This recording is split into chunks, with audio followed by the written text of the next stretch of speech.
Hey, yo, man, what's good with your guy? It's your guy, Mel. Now, let me start that over. Hey, yo, what's good? It's your guy, Mel, man. We in the building, and y'all know what I need y'all to do. What I need y'all to do. I need y'all to hit that like, subscribe, follow, tell a friend, cousin, auntie, uncle, sister, brother, homie, everybody. Just tell somebody. Go check out that new Mailman show. Tell your dog, say dog, just tell them like that. They gonna know to go check out Mailman because you're gonna sit the TV right there so they can go check out Mailman because you just did the dog call and now your dog watching. I am Mailman. Hey, you know what I'm saying? No, I'm just like to have fun, man. I just like to have fun and joke around. But man, hey, got a great interview for y'all today. Have a young lady that I met on the set of Greenlit when I went out for the first time to do a behind the scenes for a movie casting for a scene for a church role. And I met this young lady, Miss Jermeka. Jermeka, I met her and asked her, could we do an interview? And she was like, yeah, let's do it. And she came on and we had a good time. We laughed. Now, here's one thing. Unfortunately, y'all, I apologize. The interview is like about 2 hours long. It is we got a lot of content, but the interview should have been like 2 hours and 20 2 hours and 15 2 hours and 15 to 2 hours and 20 minutes because the first 10 minutes of the interview I got into the interview, y'all, and I don't know, man. Y'all know y'all gonna make jokes about me, but I forgot to hit the record button, y'all. I don't know how I did it. I don't know. I don't know how I did that. We got the straight talking, and I did my live check, and I'm like it wasn't up there, and I looked to the right, and I'm like, I'm not recording.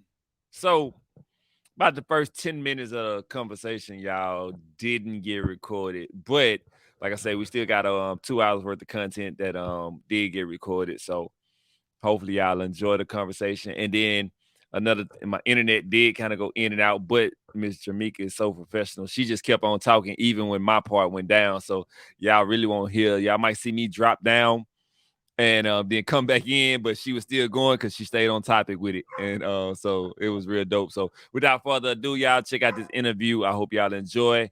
Hey, I'll see y'all next time, man. Mel, man. That's my dog barking in the background. I just took him out. So he went out, used the bathroom, ate everything. I don't know what's wrong with him. He crazy. I ain't getting no more dogs out to him. I'm done. All right, man. Check this out. Have fun, y'all. He da da da da da da, da. Or he's XYZ. It gets around. It gets around. So if, for instance, you're coming in, let's say you did something on a production, everybody's gonna know about it. Everybody's gonna know about it. It's like high school. It's like rumors that get Okay. spread, whether they're true or not. So now you have to spend you hope to God that somebody don't believe that rumor or you get far away from that production so you get into something else. Like you might have to go to independent filming, you might have to go to short film or whatever. But once your name is out there, it's out there. And pretty much, like I said, Hollywood is small. So a lot of times before they hire you in production, they ask about you. They want to know are you a liability to this production?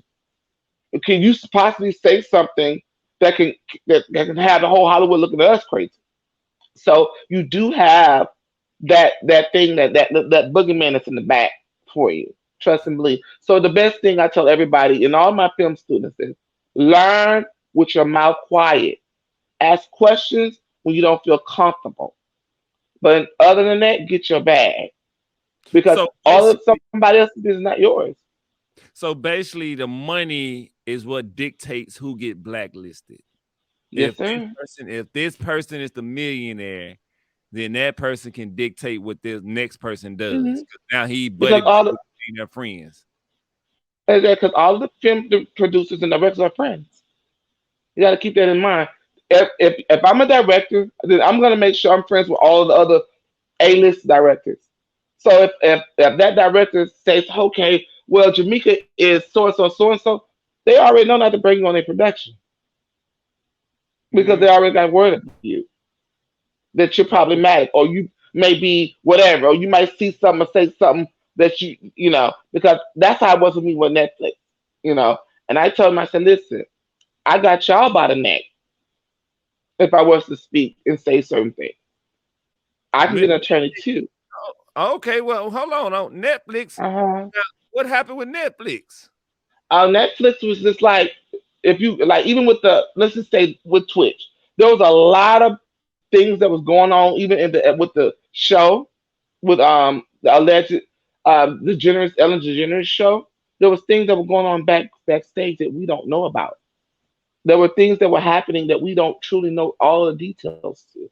And there were factors sometimes when you work in a hostile working environment, it plays a major factor on your emotions, your feelings. So there's a lot. There's a lot that is so involved with Hollywood. It's very tedious when it comes to certain things. But when it comes to you standing up for yourself, they don't want you to do that. They want you to quietly buy out, go on about your business, get what you know, but just don't put us out there, whatever you do, because then that's when the blacklisting becomes a relevant issue with you. So it's just But see, all about just that's dirty. That's not fair. If it you is. It is. are doing something wrong, and I believe in treating people right. I treat people the Right. way that I want to be treated. I don't care who you are. I don't care man, woman. I don't care if you this. I treat you fair because I want to treat you the right way. And Exactly. somebody to be punished for doing the right thing, I don't agree with Exactly. And a lot of that happens too, like with Alec Baldwin. The thing that even though that was a mistake that happened with him with the director being killed on set, you still Oh, liable. talking about what they with that was the one where they had the gun and the shot. Uh-huh. We were Yeah. on set. We had a when we got that. When I say we got that information within 30 minutes, everybody that working in the film industry got that. Like a director had been shot because there are major factors. Like for instance, when there's a cold weapon on set, a cold weapon can be a rubber gun or a gun that's not working or malfunction to not work. Okay. When those things are on set, they ask everybody on set from the crafty all the way down to the medic, all the way down to the scenics to the green. Do you want to check this item before we go on set? They call cold weapon on set for everybody to know that it's a weapon on set to be aware of your safety and your surroundings. Okay, because normally when they call a cold weapon, I'm somewhere maybe in a production office that's 20,000 feet away if I could find it. You know what I'm saying? But So you don't those even things you are. don't play with them. I don't play no games with none of them because the simple fact with that was an eye opener for us and a lot of people on production because you're a Hollywood celebrity.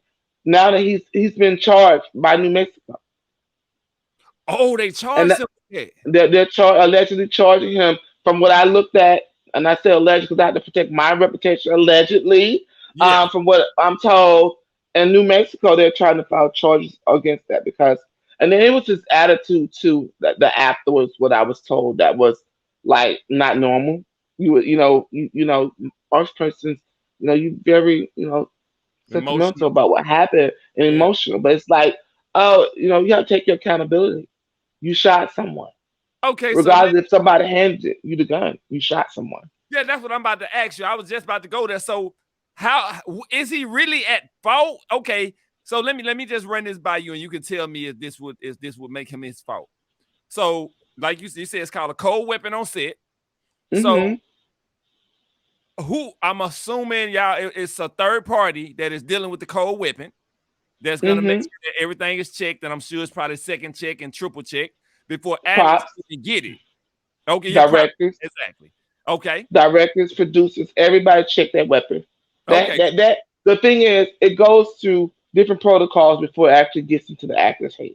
But at okay, the same time, regardless of the protocol, it's just like me driving a car, and somebody hand me a car and say, "Jermeka, drive this car," and I hit somebody. Am I a liability or the person who gave me the car?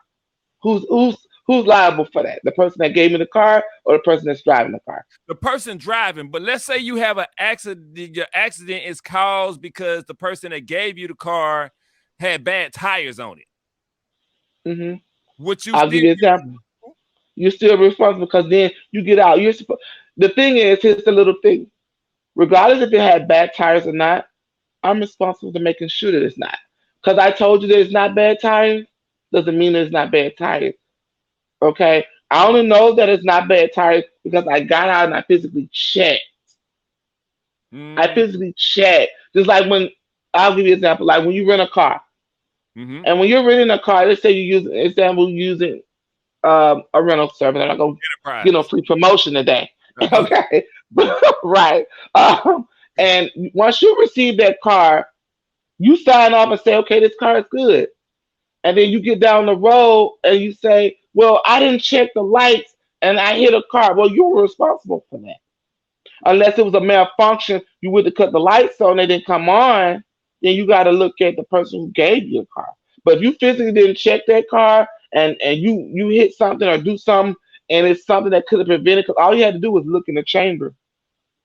All you had Okay. to do was look in the chamber. You brought up a great point. So, like, if it's a malfunction, it's the person that gave it. But if you didn't check Hmm. it, then it's your responsibility. So Your let me responsibility.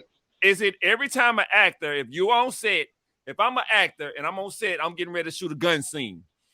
Am Hmm. I physically responsible? I have to check it, even though it's been checked 7, 8 different times. I Yes. I gotta check this gun. You check it. Because I'm gonna tell you why. The person that's gonna be standing in court is gonna be you. Mm, You. You're gonna have every. They're gonna cast out every doubt of why that person was shot. Did you check the gun? How many times? Did you check was it a plastic? Was it a metal bullet? And if you can't give no to any or yes to those questions, then you're liable. Because for instance, I tried to put myself in his shoes to understand what were you thinking, but it's kind of hard because it's like you got people rush you to okay, quiet on you got it's a rush situation. Okay, we need to get this scene but it's still your reliability to check that gun and make sure that there's nothing in that gun. I don't care what nobody tells me. If someone hands me a gun, first I need to make sure that the firing pin is not in that gun. If the firing pin is in that gun, I mean that gun is responsible for shooting. The gun is going to do what the gun is going to do. But if mm, I see that this part is malfunctioned, or I may have, can I have a rubber gun? I'm not comfortable shooting a real replica gun. Can I have a rubber gun? A rubber gun is plastic. You have options. You have oh, options. If you don't feel comfortable, that's when you talk to your director. Hey, I don't feel comfortable shooting this gun. Now they have to get back with the prop to give you something that looks similar to and realistic like. You know what I'm saying? mm, So there's responsibility there. It's responsibility on his behalf.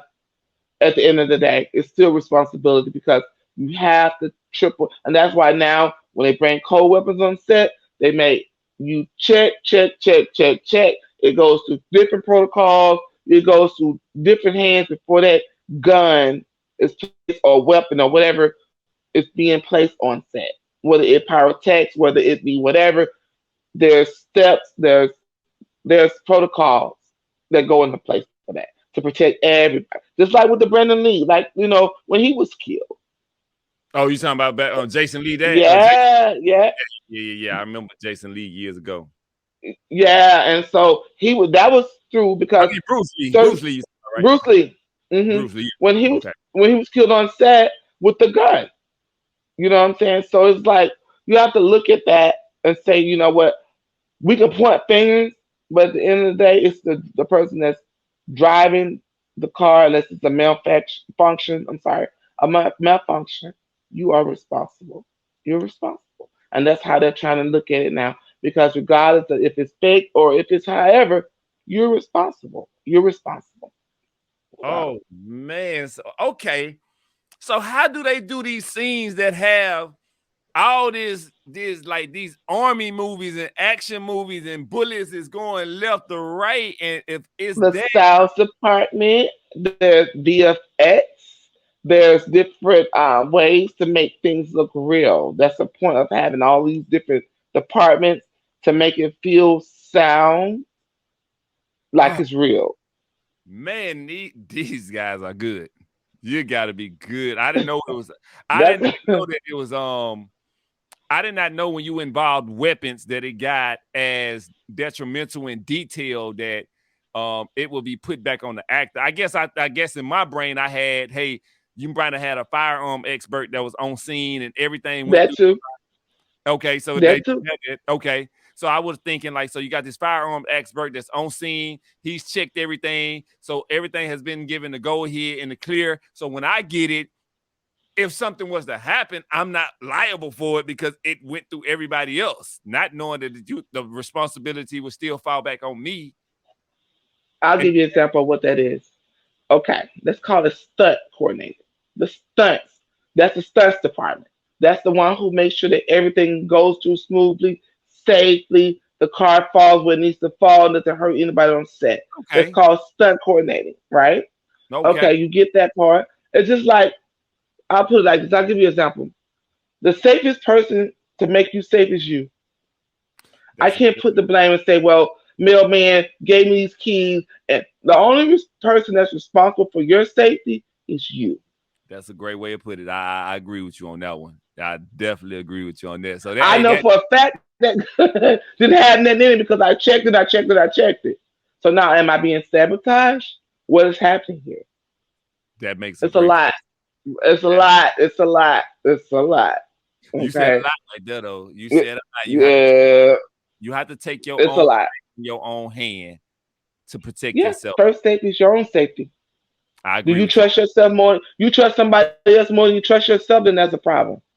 I agree with you on that. You are definitely right about that one. That is something. That's a Hey, problem. yeah, that's some very good information to look at, y'all. So if y'all go on these sets and you ever get, I mean, even with you put that thought in my head now.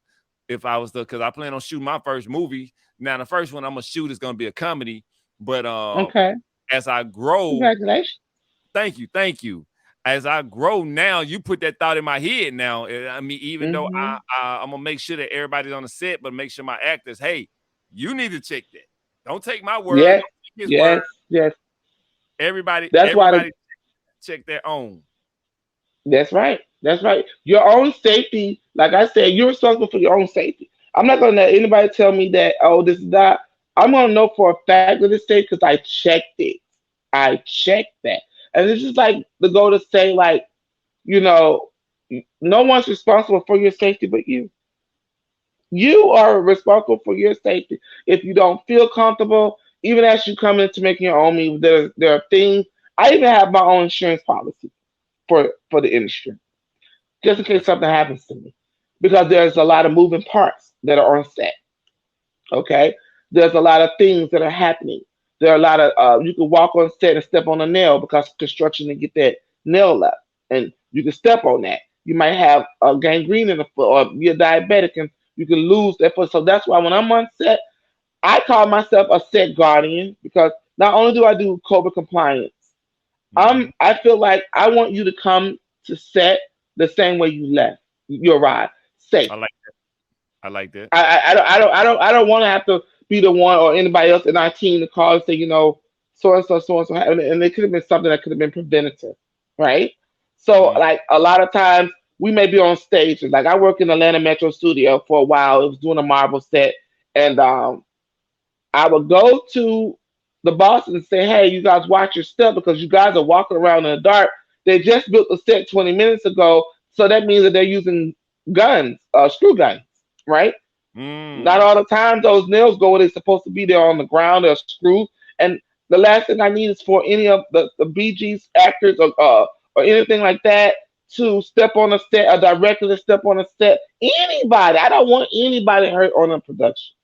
That's Yeah. my thing. I don't want anybody hurt. So it's like I always see little things and I try to be a doer because no one should have to tell you, well, pick that nail up or if you have common compassion, you would know that. Let me pick that. I want to go, well, I'm gonna leave it right there because I didn't drop it. No. I'm gonna get that nail because some fact is it can hurt somebody else. The That's initiative. exactly. Nah, Exactly. You gotta have compassion. A lot of I compassion. You gotta have it.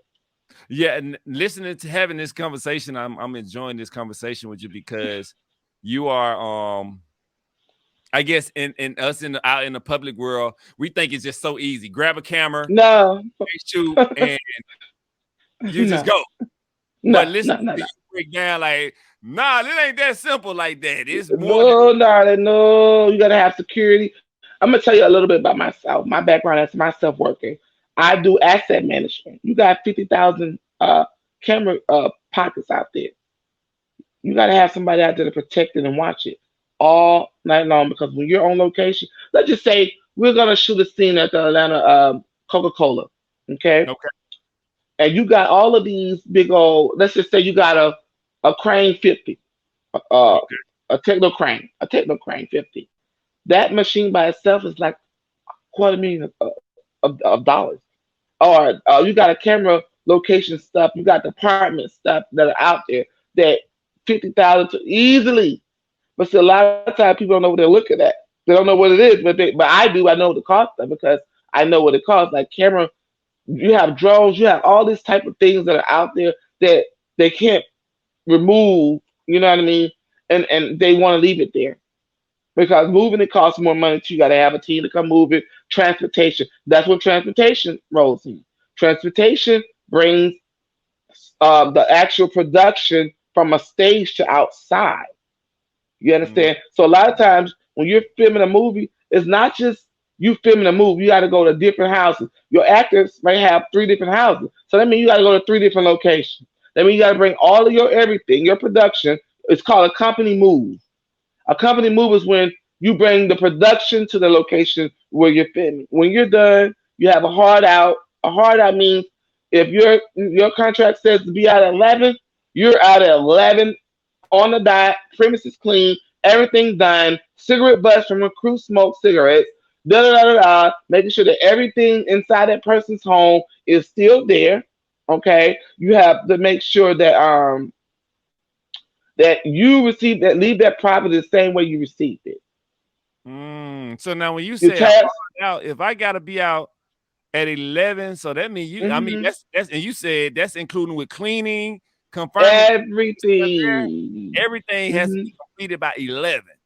And that's location. After that, so say just for instance, a homeowner, okay, a private homeowner let us use their house, Mhm. right? Let's just say, let's just say one of the grips or one of the grips or the light technique, bump a hole into the wall. You got to now replace that hole. You got to now replace that wall. Let's just like for instance, I'll give you an example. When we filmed First Kill in Netflix, we made the news in Savannah. You can look it up. You can look it up. I mean, what We they were in a we was in a historical graveyard.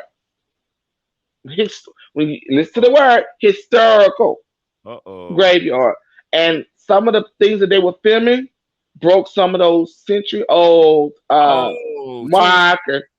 Baby, you can't replace some of those things. Some things you cannot replace. We can't oh, go back down there and film. We can't film there no more, allegedly. So on that, on with that production, you can't film there anymore, and because you went and destroyed these markers, these grave markers, that cannot be replaced. even if it was a mistake? Even if it's a mistake, it's still broken, right? If you break a mirror, it's still broken, right? Even if it's a mistake, the mirror is still broken. But they Every piece is penalize you not with going to go hard back. they say you can't Yes, shoot sir. Yes, sir. Yes, sir. You get penalized. You dang. get you get penalized location. Say, like you said, you're doing a production, right? Okay, let's just say we filmed when one of the Atlanta historical Atlanta graveyards. What is that? That's on Memorial Drive. That one Memorial. that's on Memorial Drive. That's the we filmed there. Netflix. We filmed there with them, and we did a night shoot, a graveyard shoot. Because a lot of times people don't understand this.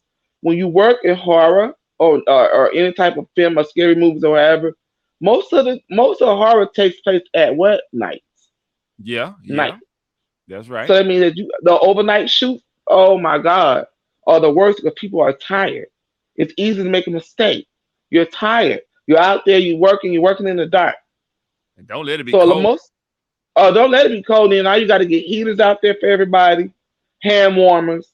You got to make sure your production is running warm foods for everybody. Like, why would you give us sherbet ice cream in the night in this middle of the winter? You want to give us soup. Yeah. You want to give us chili. You want to give us things that can keep our hands warm and keep our momentum going as far as our bodies. So when you filming stuff like that, locations are responsible for things that are broken. Man. Locations. So you have all of these different departments that are responsible for things, but location gets the root because location signed that permit. The production get the lashes, but the location get the punches in the eye. Okay, so it's so now you just brought something I'm curious on. I don't know. So there's I'm taking them two separate things. Location and production. Who is the who oversees it? The Everything. coordinator, the production, you call it UPM. The UPM, your unit production manager, is the one who oversees everything, the budget, who's doing what time we close. Okay, hurry up. You guys are running overtime, and we the budget. Anytime anything goes into overtime, now you're creating another budget Okay, so because is overseer. so they oversee the production. They work with the money. They're the one who tell you this is what's happening. Okay. Then you have the showrunner. The showrunner is the one who runs the show. So it's a lot of things that are attached. Like I said, most departments I can count out easily 50 departments on a short film. But Woo! on big features, you have anywhere between you can have 100. You can have it depends on what you're filming and what is your budget. Because like for instance, you say you're doing production, right? Yes, Let's just say you don't have the budget and you start the budget, but you don't have enough for the arts department. You're gonna have to cut the arts department. You're gonna have to get props to do it or something like that. Somebody that works with art on your team. Because now you got to cut that budget. So that budget might have been $50,000. That was returned back into your investment. Because if you really don't need the arts department, get rid of it. Get rid of it. Don't use it. that makes It helps sense. you. It helps you save money. You Yeah, understand what I'm saying? So yeah, this industry is all about saving money, but giving a good quality work. yes, I agree You with want to that. give good quality.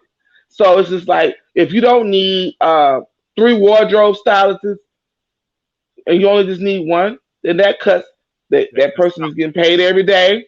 The person has to go to work every day. He has to you eat. gotta So feed now them. let's just say you got to feed them. You got to feed them 3 meals a day. So you got to look. Yeah, You got to factor in that as well. That it saves you and cuts you the budget. You know what I mean? And then you have to deal with the union. Oh, the union. You have non-union. You have people that work that are union. That means that union. If they say that the unions are supposed to eat at 12, they eat at 12. And if you don't, if you feed them at 12:01, you will be penalized as the producer, the owner of the show, whoever's running the money. You're gonna get penalized because the union says exactly what they said. They are there to protect the workers. If you so say that you're gonna, yeah, 1201. you're being penalized because you're late. Then you gotta look at the fact that you have children on your set. You gotta have a CLC, which is a child labor coordinator. Some people don't, but on big feature films, you have to have a CLC because that child has to be in school, and the CLC also can be a teacher on set. They go to school on set. They have a area set up for them. Let's say for instance 2 hours they may work an hour out of those, or 8 hours they may work 4 hours out of the whole day. They have to take breaks, and they don't. It's not to be played with. Child labor laws are not to be played with. So it's different from when Gary Coleman were coming up and when Raven Simone were coming up and all these different children as actors were coming up and nobody saw the fall down with that. Now they're more protected than anything on set. I'm one of them. I'm a COC also. I went right to the Georgia Department of Labor, answered the 10 questions, took the skills test, and I became a COC because I'm not only that, I'm a parent and I'm a grandmother. Y'all know me. My grandson is viral. My grandson is actually a little boy that blew the baby powder in his mama face and it went viral around the world. That's my grandson, Italy. You I can see need, him on YouTube. I need I'll send it to you. I'll send yeah, it to you. Don't worry. I got my But I got my daughter just had her and her boyfriend just had their first baby, so I got my first grandson. welcome to the club, honey. It gets I'm greater. in The love is different. The love is different. Tell me about it. The, lo- Oh man, she be sending me the love is different. sent me the pictures yesterday. Sent me the picture. He was laying down on the little my youngest child is about to be 15 in March, so I haven't dealt with Oh babies wow. long. So she be sending me the pictures of him just laying down, and you know how they had a little thing that's go over his head. Mhm. He just Mhm. looking at it like, what is this? Oh man, And and that's your creation. That's your seed.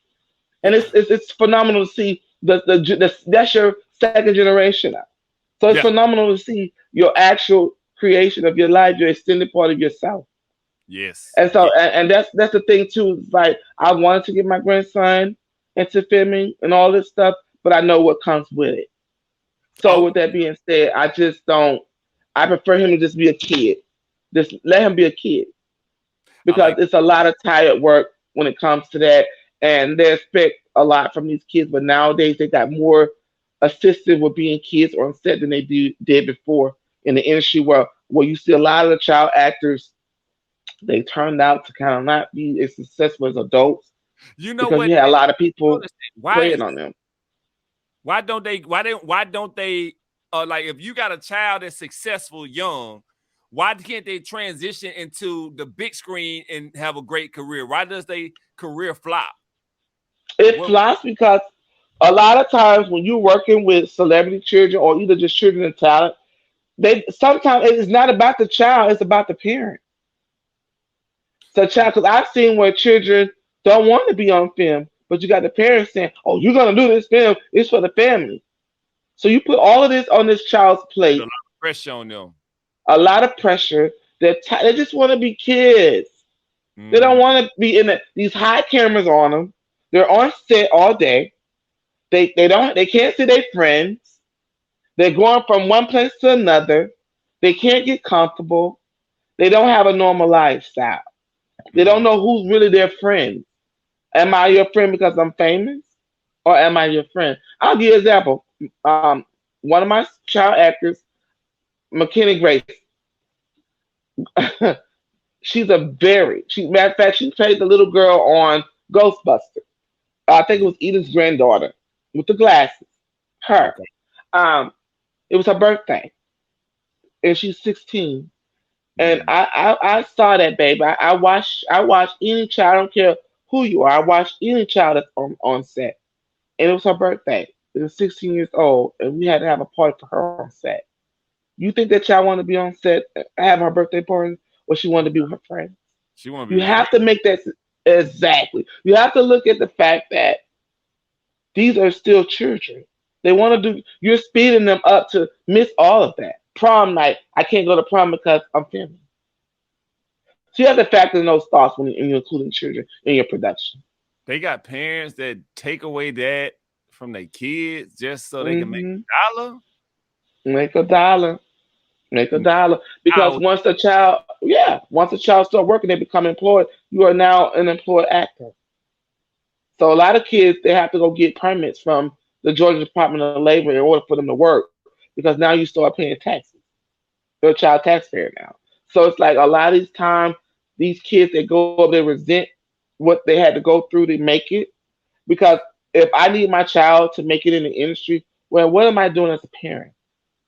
As a parent, seriously, what am I doing as a parent that I need my child to make the family rich? I need to take my child's lifestyle and just make it not normal anymore. Like these children are waking up at 8 o'clock, they have to be here on time. If they're on set filming this movie for 9 months, then that's what's happening. And now those 9 months, friends grow up, people move, you have to move. It's a lot for a child actor. It's a lot. It's a lot. And I Yeah. feel like some of them get PTSD. They get PTSD from what they see and hear. You have to be concerned about who's on that set because nobody's getting a background check. Mm.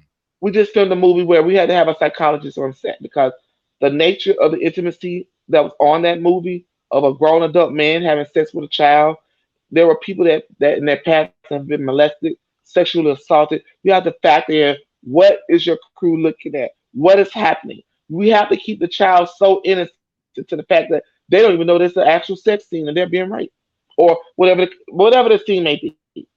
So Mm. when, for instance, it was hard for me because of what I went through, and I told my producer I can't on this scene. I can't be on this scene. So when they're shooting that scene, I have to walk off. I have to be away. Then I have to come back and talk to the psychologist and other people talk. Even the directing producers been like, I've been through this and I don't feel comfortable. It's called an intimacy coach. So it's Mm. like you have to have the part where a grown up man is kissing a child, or you see in a van rocking, and there's a child and a grown up in there. That plays into the mind of your crew. there's PTSD and all type of things that factor in with what we're seeing. So yeah, Mm. it's a lot that comes with it. It's a lot. That's just like you say your grandson, you have a grandchild, Yeah, my and grandson. let's just say for instance your daughter cast your grandson on a movie, and Mm-hmm. one of the scenes may require somebody to kill him mentally. You know that it's a movie, but the thought process will forever be there. Mm. I never thought Will about it forever that. be there. Will forever be there. Or just say for instance your sister being assaulted, or for instance, God forbid, and you go to work and you don't know that that scene requires someone to be screaming, and you're hearing this stuff, and mentally you have to be able to take it in and really and separate what is happening versus reality. So it's like we have to have those psychologists on set to actually help aid the crew and get through things like that. And a lot of times they call that a closed set.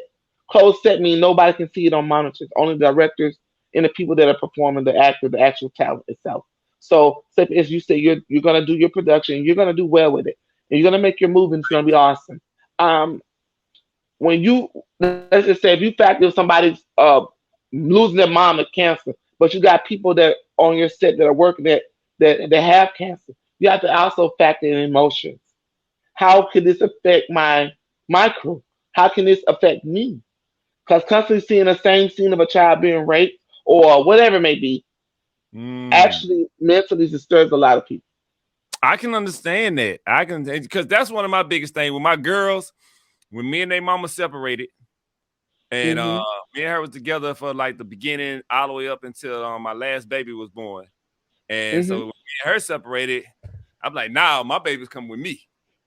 They come Right, come right. with me because I made sure I created a safe space for them, Hmm. because I made sure Hmm. like, look, when y'all go in the bathroom, lock the door. And Right, I want the right. reason I do that at the house. So that way, if you was over a friend's house by default, my dad Hmm. made sure I did that. And so that's Hmm. what I'm going to do. So that way, no guy can walk in and say, "Oh, my bad, accident." Okay. Ooh, ooh. Yeah, Exactly. we And so and now, that's the thing too.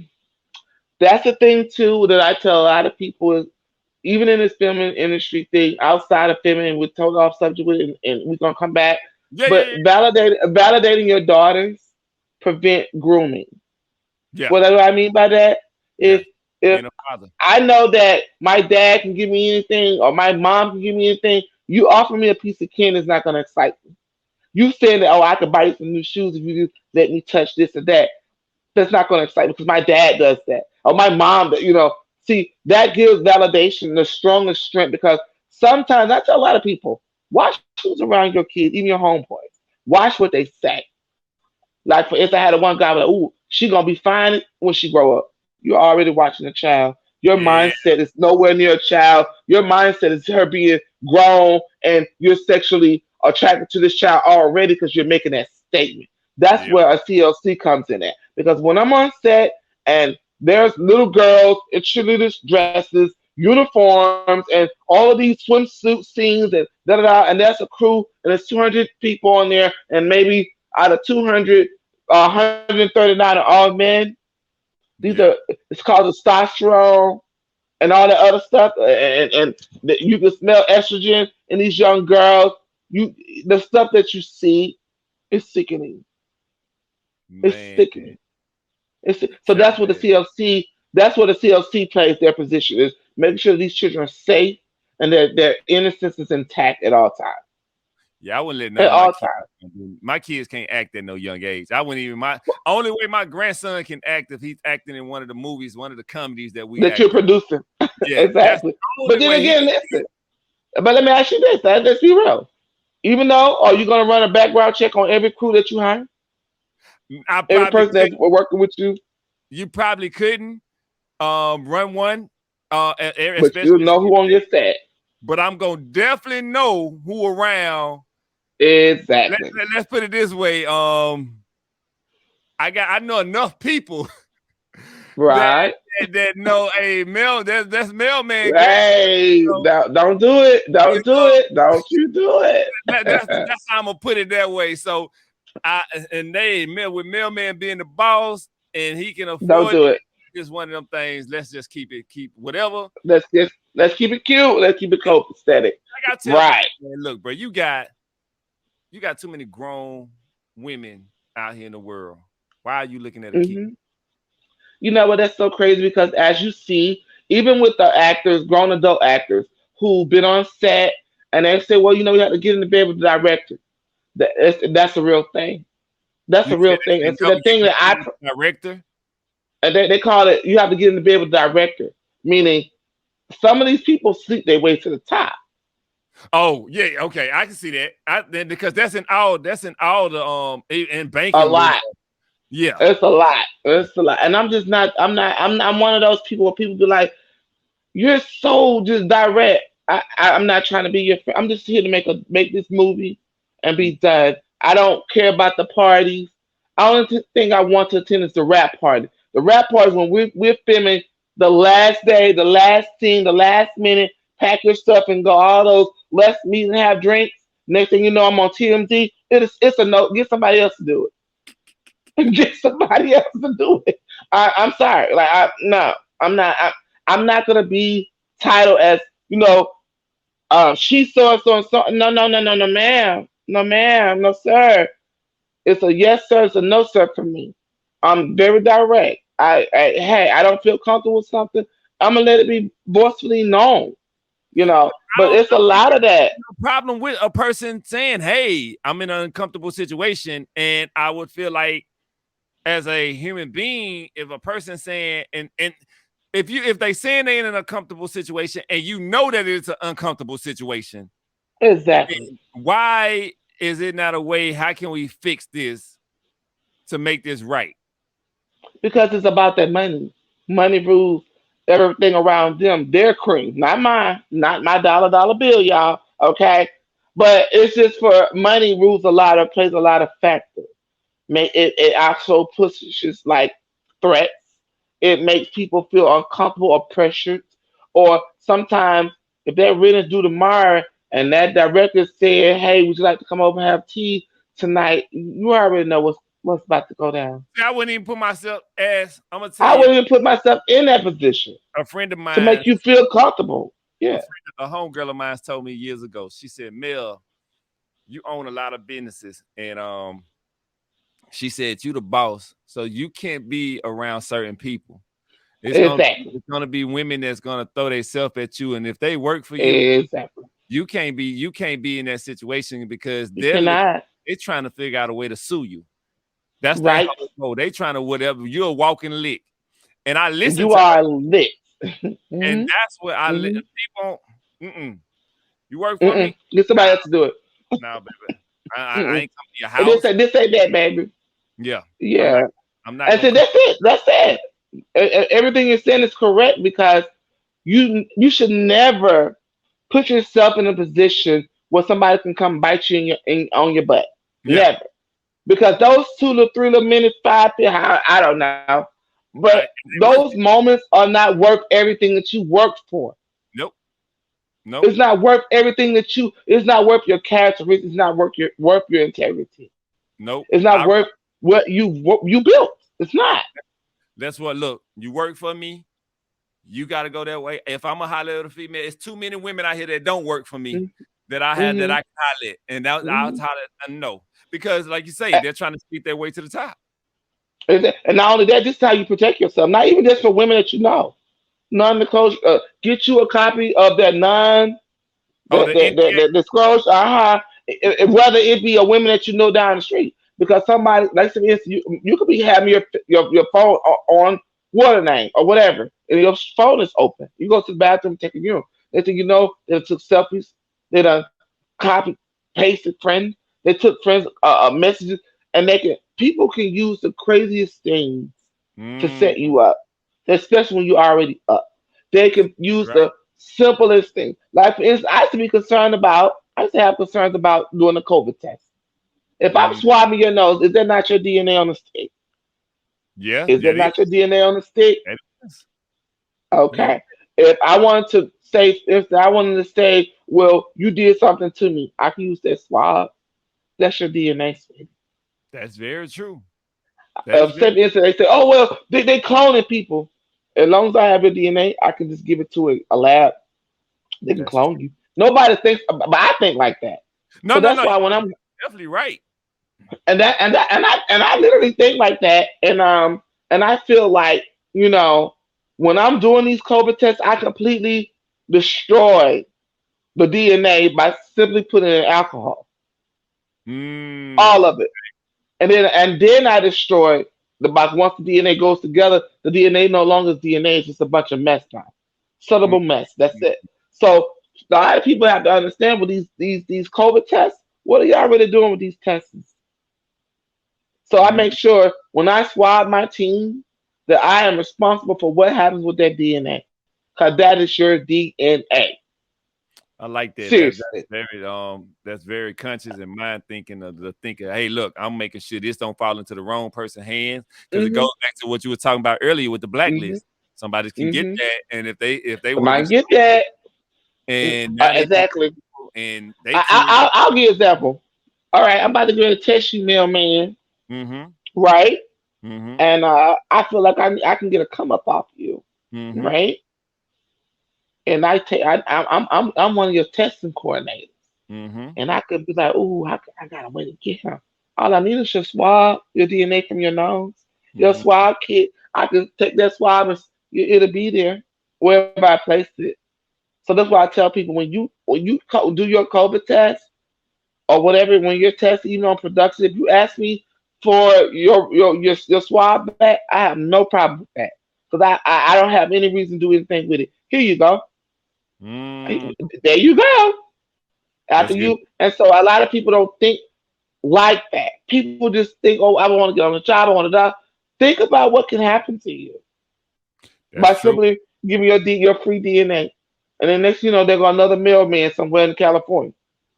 You definitely are. Uh, You're sharing some great information and you great know. knowledge that open Hmm. people's eyes and make them think Hmm. besides that closed box. It's like, hey, think bigger than that, and how small, how Hmm. something so simple can turn into can cause major chaos in your life. Major, exactly, exactly. So always, like for instance, I was working with Selena Kill. That's Mara Brock's husband, right? He was one of the Okay. main directors for the block. Everybody knows in the news what allegedly happened. I have to use the word alleged to protect myself. Always use the word alleged when you're speaking. Selena, let me see who this is. You said Selena Kill? Selena Kill, I never his heard wife, of him. his wife, is a good friend of mine. His not friend, but her friend, Mrs. Mrs. Henderson is a good lady, and it was a lot of things that was in the media about what happened. And I noticed when he was on set, he never talked with none of the women because he was accused of something inappropriate, right? Accused, allegedly accused. And you work with all these women who want to get to the top. You got access to every woman in the world because to get, they want to be able to get on a platform where they can sue you, put your name out there, da da da da da. You have to protect yourself when you're on these sets. I'm That making sure nobody's coming into your trailer unexpectedly. Because at the end of the day, you're a man.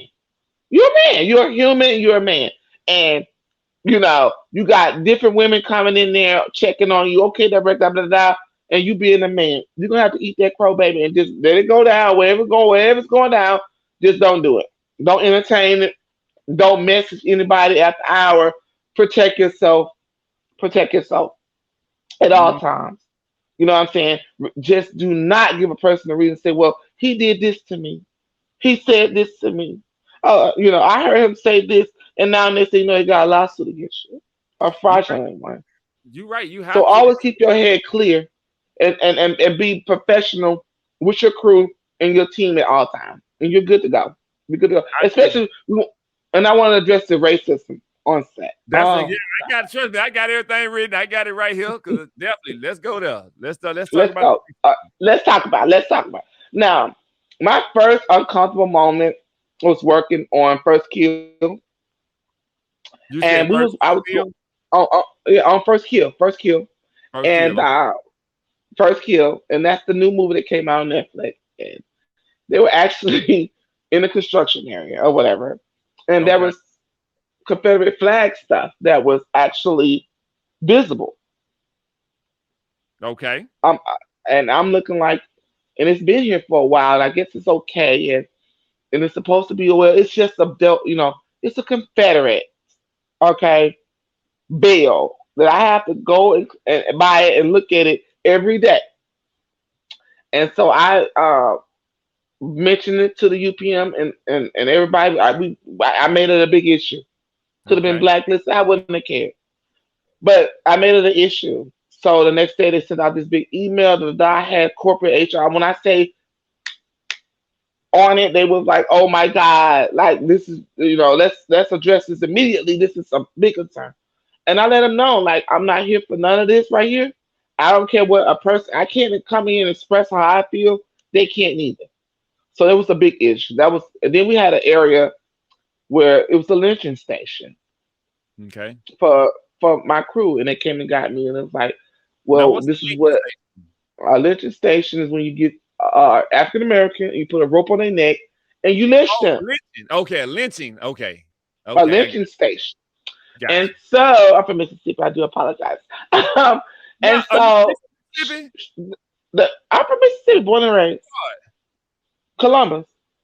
Man, I'm from Jackson. My folks are from Jackson. Man, My whole clan is from Jackson, y'all. I went to So you know it's different from Provine High School. really. Yeah. Yeah, my family's down in Hines County. Like I'm the Williams down Man, through there, and the we, and the and the, and the Stuckies. But yeah, hey, that's yeah. what's up, fella. Yo, what's up? What's up? What's up? I love it. I Eh, love it. Me too. And so the thing, like I was saying, just to get back to that, we had a lynching station, and the last show on NBC. I think what really broke me was this recent movie we just filmed. We were on a Confederate battlefield, and Okay. all of the Confederate generals were buried less than 10 feet from where we were. There were people spitting on the graves. There were people who had mixed race children and family members. There were crew members that had black children, mulatto children, all of this, and they was offended by it because this was the actual of Lovejoy. You look it up, Lovejoy, the Battle Hill here, I think it was Hamilton, Georgia, or something like that. And do you know how hard it is to pull up and you see the owners of the plantation? We actually work on the plantation, taking down the Confederate flags before we get there. Literally walking, we can see them lowering in the Confederate flags and folding it. We get there, and there's one, two, three generals that are buried. And you go to the hill, you can see where all the Confederate people were killed fighting for the southern states of the United States of America. Okay, 13 little areas down here, but it was a lot. People were crying. People were upset because, like I said, you have multicultural people that are working on these sets, and it was just really, really, really bad for them. It was a very the feeling I felt unwanted. I felt unrespected. I felt that locations didn't take the opportunity to really survey the area. It was just really bad. It was a really bad experience. Yeah. Are you there with me, Mail Man?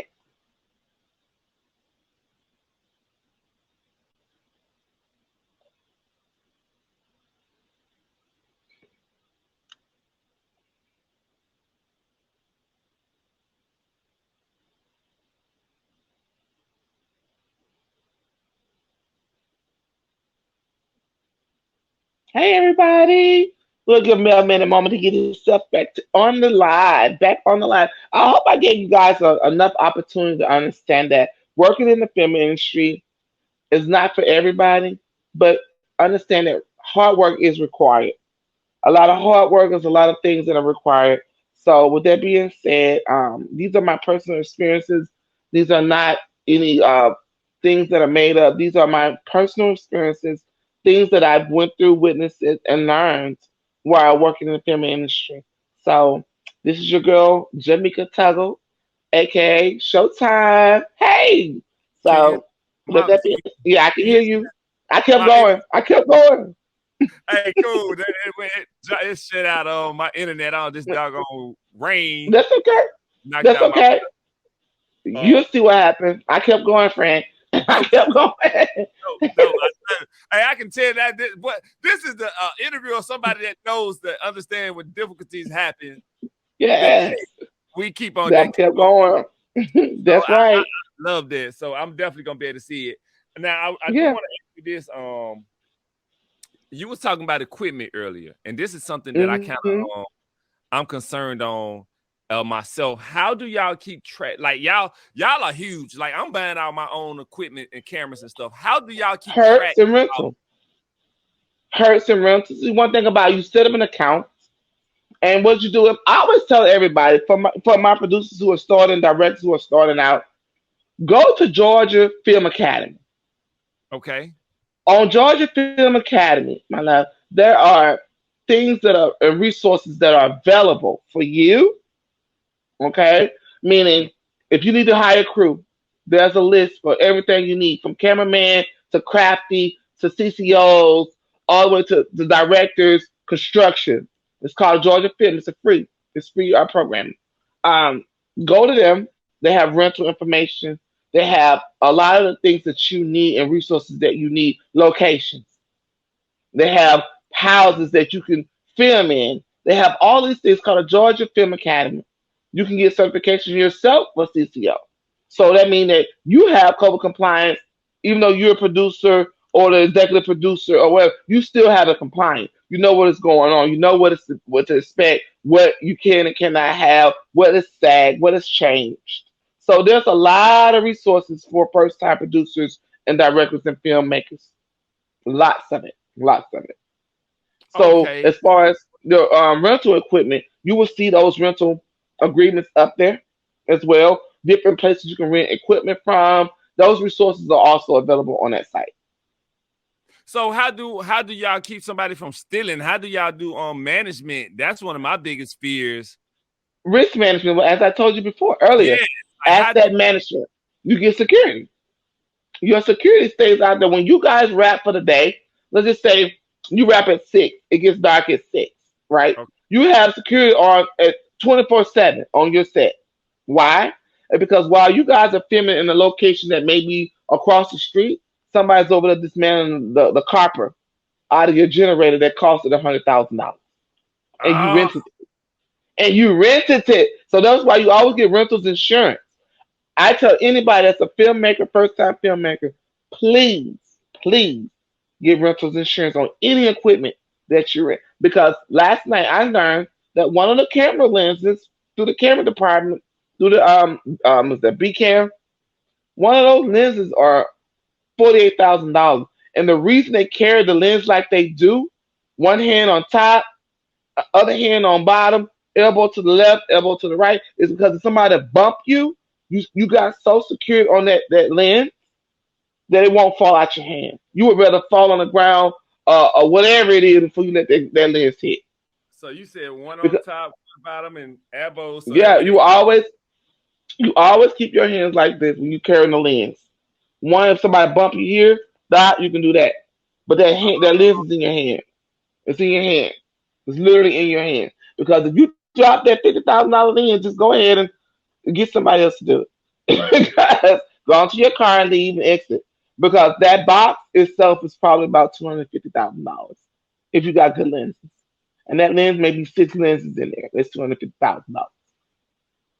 and you know what? So, I started as I got into the got deeper into the film industry. mhm, I go to a place down in Lenox Mall, and I deal with mhm, Broadcast Hub, and mhm, I got me and the guy down at Broadcast Hub, and got to know each other since I've been buying a lot of mhm, all my podcast stuff. But then when I was starting, I said, "Well, hey, look, I'm coming back down here. I'm gonna buy some. I'm gonna buy a couple of Urises, the Black Magics, and I said, because he said this is some great cameras to start with. So as we talking, I'm like, well, I want camera A and camera B. I said, okay, I want to mhm, stay within probably about a $10,000 budget to mhm. get camera A and B. He said So that's you just know, so there's a cam. That's just for one camera, darling. yeah. He like, if you just got your $10,000, if you trying to get two cameras, he said, now you can share the lenses and swap out Is lenses. that swap out but the camera is it wouldn't make sense to actually get two cameras when you can actually swap the lenses out. That makes sense, and it saves you money on your budget. Yeah, so he was like, if you really trying to do an A and B camera, your budget need to be for that is about 16, 17 grand. Mhm. I'm like, man, Mhm. yeah, because your lenses alone, when you get the Mhm. cinema lenses, and they wasn't even Mhm. the $48,000 lenses, you talking about these lenses was Mhm. like 35 to 4,500 Mhm. just for Mhm. the lenses. So I Mhm. can imagine what a director would do if somebody dropped the Yes. 40,000. Woo. Go ahead. Your life is over. It's over. You are on the list. You are on the list because I'm just now nobody wants you to deal with their equipment, and you're dropping it. So Ooh, it's a wrap. It's I a would wrap. probably if I got a lens, I'm telling everybody, look, I need everybody 20 feet back on both And sides. that's the reason. And that's the reason why they guard like a football player. So if somebody bumps into them, you know how you be walking through a crowd and somebody, and you get that jolt. Yeah. Your body is protecting the lens. Your hands are protecting the lens. You got a point to where, trust me. That's why when they call for the lens change, nobody moves I because cannot. even the person that make you drop the lens gotta go. Oh, both of them go. Right. But that's why they call points when you're on set. Points coming through, cameras coming through, because they want you to stand completely still and let this person come through, so they can bring it directly to the A cam or the B cam or the director of photography. See, then when they call for those lenses, they don't need no discrepancies or no issues or nothing. You need a clear path. Clear path. You got to Oh, do it. That's why they call for points. Points coming through, because some of the equipment, even the was it the B and AB cameras, they're those are just the lenses. The cameras themselves is another conversation. It's yeah. another.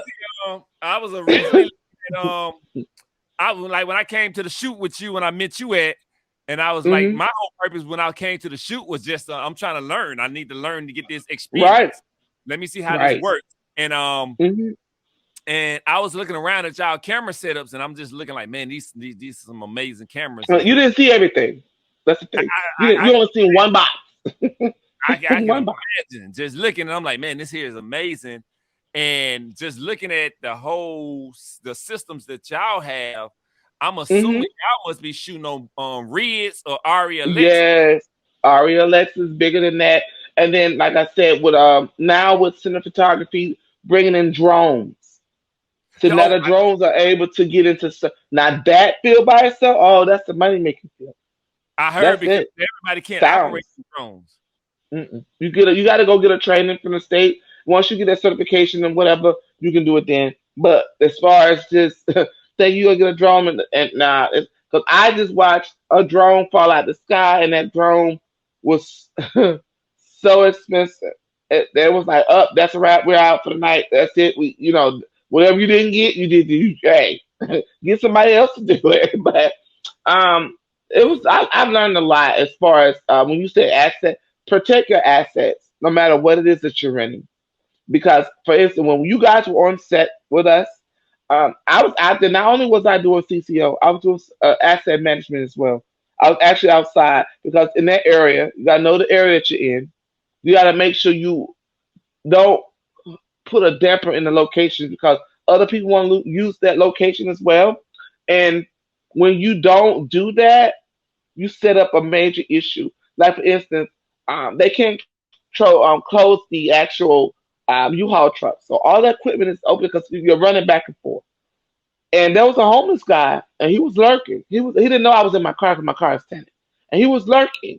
And I watched him walk across the street. That could have been your car because you're background artist. It could have been anybody's car, and he was acting like he was picking up change. Well, sir, location already came and cleaned the location, so there's no extra nothing on the ground. So everything is good. And so you have to know how to talk to them. You can't treat people any kind of old way. You can't. You Mm-hmm. can't. And I explained to him, I said, sir, this is a private location. I said, I understand that, I said, if there's anything I can do for you, I always ask. Well, I'm hungry. I said, well, give me a moment. I came back. I brought him something to eat, blah blah blah. Brought him some drink, soda, da da da, little stuff we had in there. I said, and here's $5. I said in cash. I said, go over there and get you something to drink or whatever. And he was like, thank you. See, he could have been an a-hole. He could have been out there hollering, making scenes. Well, you can't film because you have to have total silence. Total silence. Mm-hmm. And you can create something like, for instance, his highest tent was actually in the back of the church where he sleeps at. That was his habitat. That was his home. You gotta respect that. Like I told the I think the administrator of the church, I said you when I saw in a production before, we were down there by Slutty Vegan. I don't know what ward that is, but it was Slutty Vegan, and the locations came through and threw away 15 tents. Those were those people's homes. They had their personal items in them. One guy had his daughter's ashes inside of his tent, and locations came through without a heart and threw it away because it's NBC Universal. We had a problem with that. 15 to 20 minutes later, there come a whole slew of people. We couldn't film. We had to stop. They shut down the production because we were outside. I don't know what ward that was who was in, but all I remember is by the Slutty Vegan, and then that it's not Oh, far from the one Atlanta over there by where the Medical. Kroger's is? Huh? The one that's over there by where that Kroger's is? Yes, yes, yes, yes, that I one. know what you're And talking about. they walked up on set, okay, and was like, shut it down. He was like, y'all in Hollywood, y'all brought Hollywood here with all this money, and y'all throwing away tents, da da da da da. The people who've never experienced it were very afraid, and we shut the production down. How much money do you think that cost? Oh, I can Equipment only that was rented. You got people that's working that day. People that get work, and the way we kind of like, well, like, it's Friday. Like, all right, all right, good night. But but at the same time, we had to remake up that day. We had to redo that day. That means you had to call for the equipment again that day. You had to reshoot that scene that day. You had to get new permits for that day. So, you got to look at all. When it comes to filming, there are major factors that have to be respected in filming. Everybody has to be respected, they can even the mailman. the locals can shut it down, Oh even yes, though sir. they don't have y'all have the Yeah, proper permits. sir. And police officers out there, and guess what? You cannot stop citizens from being in public, especially when you're shooting in a location that is public. You can't stop people from filming, and that's how you get leaks. That's how you get paparazzi because they find out where you're filming and they come out. They film it, and now you got them filming scenes that haven't been edited yet, called spoiler alerts, and that's how you get them. Yep. Man, I did not know they was man. You teaching me. I love this because again, like I tell you are teaching me a lot, and I love to get the ground floor knowledge because Mhm. Mhm. I have in the construction side of it, I have knowledge of that because I have been doing Mhm. that for over Mhm. 20 years now. So I have so Right. much knowledge in that aspect of it. But Mhm. I'm coming into Mhm. this. These are the things that are very, very important because I know Very. that you can I didn't so just to make sure I understand, if I didn't went down to the city of Atlanta, got the proper Mhm. permits, I have my police and everything out there. Mhm. If the citizens walk on, I can't stop them. You can't stop. The only thing you can do is try to be call camera, call cut. Be reasonable with whoever it is because the officers can come and arrest him, but at that point you're still stopped. You're not rolling. There's no action. There's time. Every Mhm. minute is important. So by the time the officers come get them, they're still in a public area. If you have a permit now, if you're there, you're in a permanent building. They can't come inside, but you can't stop general public from walking. Anything outside public, that's So something for instance, exactly. So for instance, you shooting a scene on a corner, right? okay. On a corner, and you just say you're shooting a light, and a car is coming through, and a Okay. person is then the PA is responsible for stopping that traffic and saying, "Hey, you can't come down the sidewalk." But if that person still wants to proceed on, they either the director's going to call cut. They got to reshoot that scene again, and then so on, and then move forward. But that's the point of having uniformed officers. They make a lot of money. because they also aid in making sure that if the PA can't get it under control, the officers can. But it Because still that doesn't stop the might deter a damage. lot of problems too. Just seeing the officer might deter it before Mhm. it can get started. So, how, Mhm. how Mhm. much does And the officer doing that? What, $60 an they hour? they can do $60 an hour. Depends on how big the production is and how big the budget is. A lot of times you can get people who do security and stuff like that. I like to send a shout out to a couple of the securities that I work with. I was real, and I think it was locations to location. They are actually on set at asset management that sit there from the time before you guys come to work. They're there when you leave. So it's like 24-hour surveillance and making sure that everything is protected while you guys go home to sleep and slumber and come in the next day. So they're out there watching. So Mm, I like that. yeah. Okay. Hey, this Mhm. I know we got about 15 more minutes. I No got so many. worries. I got Go so many. ahead, shoot them. We had such a great conversation, and I'm like, oh man, you have Shoot them. so much knowledge and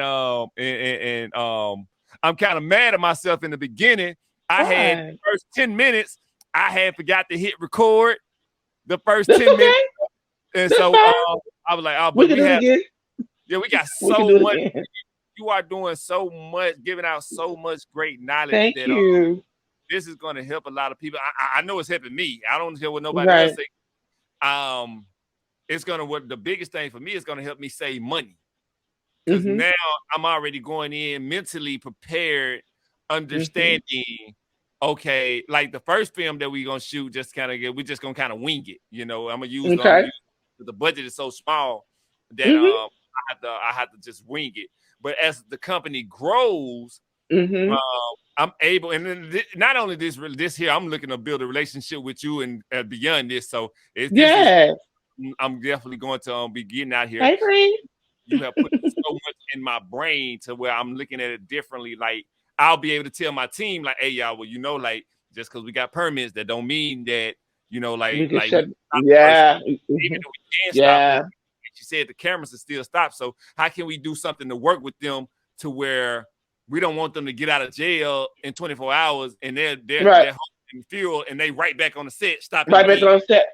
What you do is, like I said, what I learned that when we were filming, we just filming some other stuff, film a lot of stuff, but when it comes to catering, some of them just want something to eat. These are still humans, okay? Mhm. They are still humans. They just want something to eat. Some of them just want attention. Some just want to be combative, and that's where the officers come in. You don't have to treat people nasty because they're acting nasty. You just got to treat them with compassion. That will take you so far with them. Because sometimes they're already agitated, they're out here, and you antagonize and tell them you can't be here. Now you're creating something else. So just be compassionate, understanding, like, hey, you guys, we're filming. But if you have to be firm but respectful. That makes sense. I Like, agree with like for instance, when I got there on set, it was crazy. I'm a female, and we all got though that one female that's the alpha, and I'm that alpha. And one of my locations coordinators, production coordinator, he was trying to explain, but I was seeing him getting aggravated. I was seeing it turn into something else, and I saw it going into like a beat your chest moment. And I just simply walked him in, and I curbed it. I said, come talk to me. What is it you need? Oh, wow, y'all filming, and my house is right behind the church. I said, well, guess what, sir? We paid for this permit. I said, is there any way you can go for a couple of hours while we shoot this? He was like, no. I said, well, would you like for us to get your tent and move it a certain place just until we're done? He said, I would like that very much. So I said, one of the, no, there was this area just littered with people who are unfortunate. Okay. And yeah. I said, well, is there anything you can do? I said, well, let's sit it over here. I went, got coolers, got juice for them. I was like, just sit here. I said, I guarantee. I said, I tell you what, next time we do another production, I'll try to get you work. I mean, all you have to do is just clean up the area for us before we get here. Oh yeah. I said, yeah. I said, we're gonna be shooting again here real soon. You have to create that relationship. Related to the situation. If you can de-escalate it, de-escalate. If you Yeah, have to escalate it respectfully. And see, that makes because you never know how that person can turn into an employer. You never know who you're entertaining. So You're it's just right. like you got people that really want to work. Well, guess what? You got a production. You have a small budget. You can't pay everybody. And like I told you, in the same way I tell you, use and I'll put it like this. When it came to my love, what's her little name that came in from Love and Hip Hop? What is her name? Jesus. My girl, Johnny Blaze. Okay. Johnny Okay. Blaze was just walking down the sidewalk. And I saw her. I said, "Are you Johnny Blaze?" She said, "Yeah." I said, "Would you like to be in the movie?" I put Johnny Blaze in her first movie. Don't Oh, nobody know really? that though. I heard Go of look that at her. name before. Go look at her messages. Go look at her messages. And then I went to Taray. Taray is the second AD. If you look at my video, I'm gonna send it to you. I'm the one asking her, "Do you want?" I said, "Girl, I'm gonna go talk to Darian. I'm gonna go talk to Taray. I'm gonna get you on this set." She said, "Oh my God!" She was so excited. So about 2 hours later, she's in the film with you guys. It's all about networking. You understand? And then when it came to greenlit, now to save your budget, if you don't have the budget to pay background, there are a lot of film students. There are a lot of people who just want to be in the movie, honey. You never start off with money first. If you can pay, yes, but if you can say, "Hey, this is a non-paid promotion," just like there were big things they got paid because there was only 20 that we needed that were actual the choir, and then we needed the people to fill up the church. But going forward, anybody that's out there producing and making films and becoming a filmmaker, utilize the internet and social media to help aid your budget. If you can't pay everybody, simply send out a post, and he's back. Like I was saying, simply send out a post requesting for the numbers that you need. Let them know that this is a non-paid um, production or an interaction, and also send out a memo stating that you'll get a IMDb credit, meaning you may not get paid, but you're in the film. And if you Now, feel like you you do you you, have you do didn't you have get to that, get registered to get that IMBD credit? you have to be registered. You can easily go and register for that. If you work on Okay. any movie, whether it was background, if they have background on that movie, then you go and add yourself. You don't have to wait on a producer to add you. This Oh, movie, if you worked on this movie, on this production, and you could just say your name might not be on the call list or the call sheet, you have to and then add yourself as additional background. You're gonna put additional background, blah blah blah blah thing, and oh. that's it. Now, does that As long credit as help a person?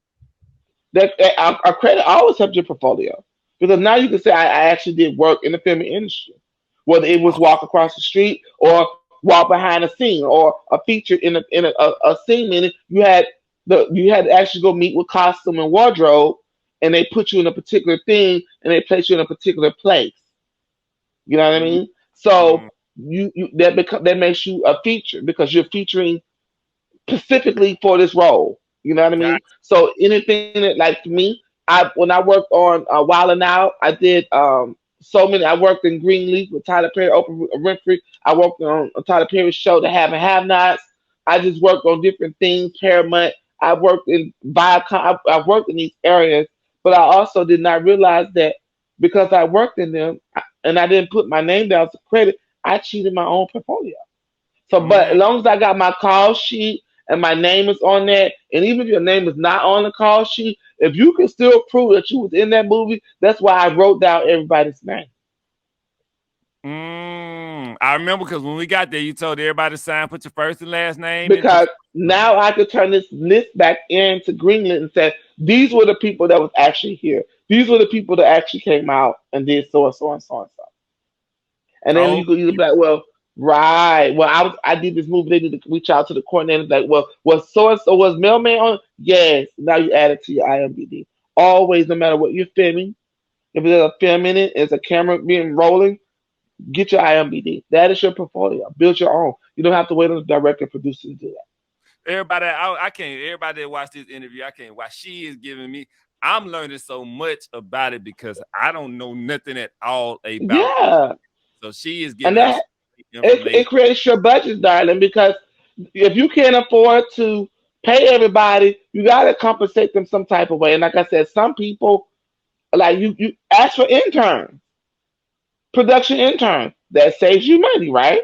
Yeah, Because yeah. they're interning, okay? And you're just going to put them on the call sheet, and that's going to be their credit because they're on the call sheet. But you're Okay. interning. So how do okay? So let me give you so for my budget film that I'm going to use is 25,000. That's what I'm Hmm. setting up. So now, how would 10,000 of that is pretty much going towards the post production. That's when Okay. the biggest part is going for after. The aftermath, right? Yes. So Your now, editing, your da da oh, da yeah, all that. The other 15 is going to be going into the actually. We're going to be using production. free location, the production side, shooting it, Exactly. all that part. That's what we're Exactly. going to get into, and just trying to get as much free stuff as we can with the first. Exactly. You said it. You said it. You literally just broke down your own budget. So the So, thing is, no, so the thing how would I give a person credit for that though? And with me being an you would give them you would give them credit because once the film production creates your IMD for production, it's going to open up other avenues for them to add everything inside. So once you go on the IMD and say, "Look, this is the film I'm running," you're gonna that I'm in post production, and you sign up for that. So that means that this movie is to be looked for in Hollywood, wherever you're filming and where your target is. It's gonna be like, okay, you create an IMD. That means it's like a welcoming. This is a new production movie that I'm producing. So now your name is gonna go, your production name, everything about what you're doing is gonna go on there. From the camera department, for whoever running the A cam, for even if you have crafty, use Sam's Club. If you got people in your family that got that Eat Better card, use it. Okay? Use it. And then at the end of the year, file for the tax credit. That's why you need to go to the Georgia Film Academy. So it's going to show you first time filming, how to cut budget. These are free resources that are available to you that you can use. And Okay? you So if said you're looking for a house, oh, go ahead. IMBD. Uh huh. Okay, so I wrote Uh that huh. down. IMBD. Create that site so you know so everybody can start looking for because see that's going to tell you what your movie's about. If I'm looking for your credits, your production, I go to your IMDb. Okay, Okay. well, a mailman takes over Atlanta. All you gotta do is type that in. Everything about you, your production, your everything's gonna come out. Your everything, because now you got to have somebody to go physically go in there and put in post production editor, so and so sons of crafty, Lindsay cheesecake, whatever, or executive producer, mailman. You got to do all of that, and then Mm, also don't be afraid to go on YouTube and ask yourself how becoming a filmmaker for the first time, what oh to yeah, yeah. expect, how to cut budget. Yeah, I've been YouTubing like crazy. You utilize, and then also this is always what I tell the people: get you a mentor, shadow. You know what shadowing means? Yeah, yeah. That's why I'm Okay, going. start Yep. shadowing. Get you a couple of directors, producers that you respect, and say, listen, this is how I want to come in. Do you mind if I shadow with you? So now you're on set learning their ways. Things that may not work for them may work for you. Things that may not work for you may work, however. So you're shadowing. You're learning how to cut budget. You're learning your target. You're learning the ins and outs of everything. Will it be a camera person? Well, I want to shadow you and see how I can cut production for my show, and that's how you do it. It's all about connecting, networking, and like I said, utilize that Georgia Film Academy because it is designed for first time filmmakers. I love There's it. Yeah, resources. Yes, I, definitely do that. Definitely do man. that. No, no, you have given out me so much. You have given out so much great information here. Thank you, Um, darling. Thank I, you. I love it. I'm gonna ask you. So I had so many, but we didn't have such a great conversation. I But didn't go love. ahead. We can do it again. We can do it again. We can do it again. I want to come back. So Yeah, I definitely want to come back. I definitely. I'm gonna ask you these two questions right here, and this is Hmm. not dealing with the film director. One is Okay. um, how do you feel about the current situation with Tyree Nichols? What are your thoughts on that? Oh my God. Thank you, Jesus. Somebody spoke on it. Being a mother. Okay, a mother. I have to step out of the genre of it's like a natural life for us, but being a mom and knowing that my son is calling for me, I have to go into a thought process and say, did I teach him how to stay calm? Did I teach him how to react? Did I teach them if you're afraid? Because one thing people don't tell you is this, or I guess a lot of mothers should tell their children, I can come get you, but I can't come get you from a grave. I did a video for my children. I told my children that if you get in trouble or you feel uncomfortable or the police, first off, stay calm. Two, do not suddenly move. Three, ask if their camera rolling because 9 times out of 10, try to curb it. Or is your camera on? Because a lot of times officers don't know their cameras are not on or off because they're in the moment. That right there deters the fact that I'll make a mistake because I'm not going to do this on camera. Mm-hmm. Stay calm. Do not move. If they need you, hey, can you get my license? They're over here. They're over there. Even if you got marijuana in your car, whatever it is, you can get a get out of jail card as soon as you see the judge. But if you have a place and time, you have your day in court to explain your injustice. I At agree. that particular time, the officers is two things that's happening. Am I gonna go home or are you gonna go home? That's Let's true. talk about we both go home. And I Yeah. think that's where it kind of gets stuck at because you hear all of these stories about this and that, and we're aggressive and be don't trust us. They already come at the cars with their guns drawn because they're a lot of times are afraid. They don't know if they're gonna come home to themselves. But for it to be not just our people, they made them a poster boy because there have been plenty of people that were killed by officers, and they never got this much exposure. George Floyd was just killed. The young man here in Atlanta killed for jogging and did not get this much. They needed a poster situation, and they made one. See, you got to understand this too. There are actors out there that are just strictly for drama. Say, for instance, there are actors out there for dramatic scenes, Okay. chaotic scenes. That a lot of what you see on news is also acting, also acting. I can see Trust me that. when I tell you that. You'll see a couple of the same people that were on this something that happened catastrophic on this. If you look closer, you'll see them also in Miami. You'll see them in the New York marathon runs. You'll see because they're actors, So dramatic they actors. highlights. Yeah, That's they're people to okay. create a So situation that look bad, that look catastrophic. Even with the things that happen, it's like you have to have certain, like, for instance, if something happening bad and they want the world to say, "Oh my God," they're actors for that. They're actually like if a child was killed and they want to know if the mom or who they were like, "Well, he was going through this and he said this at the end to make it feel like there's some humanity still left in the world. There's that makes humanity still left in the world." So it's like that part. But as far as Kyrie, we should not have to be in fear of the police, whether they're black or brown or white or whoever. We should never be in fear of people who are paid to be protectors and service of us. We should never. That young man should I not be agree. dead today. So I always tell everybody, have a discussion with your loved one. Talk to your children on how to react when you're encountered by the police department. You know what I'm saying? Because if you're doing the right thing, guess what? We can go to court on that. But Yeah. if it's like I tell my daughter's a hothead. Zion, calm yourself. Speak firmly. Guess what? I can come get you. I can bail you out, but I can't get you out of a jail, out of a grave, baby. I can't. I need you to stay calm so we can get through it. And that's how it typically happens with me and my kids. If they ever had this type of encounter, like my sons, my daughters, I have 6 kids. We have 6 kids. We got six graduations, 4 college students, and 2 military. We raise well-rounded children. So when you That's put your children in these type of environments, even though people are like, well, I'm not, I'm responsible for my children. You know why? Because it's what I instilled in them. It's what I tell them. I don't play the game. I'm your mom. I'm not your friend.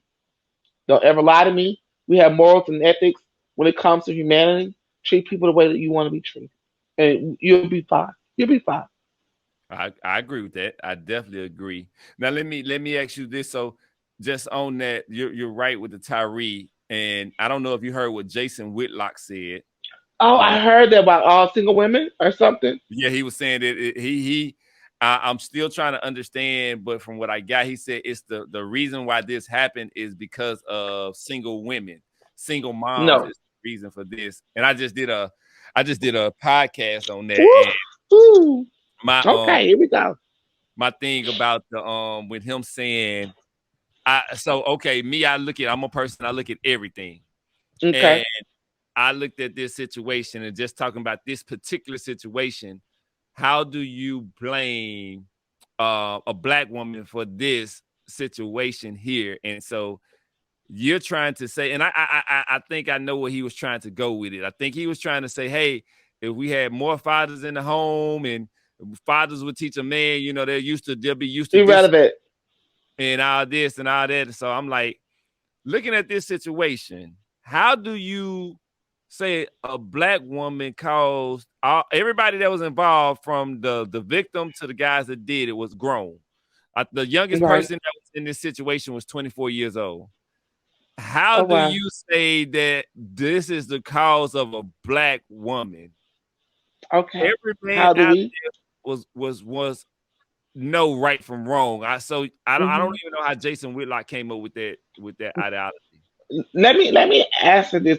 Was he raised by a single woman? Yeah, yeah, that's the crazy thing about it. Okay. Okay. So Yeah. so I had to touch base with that because he's giving his own encounters of his mother. See, when people speak, it's not about, how can I say this? It's not about all of your experiences. It's about my experience.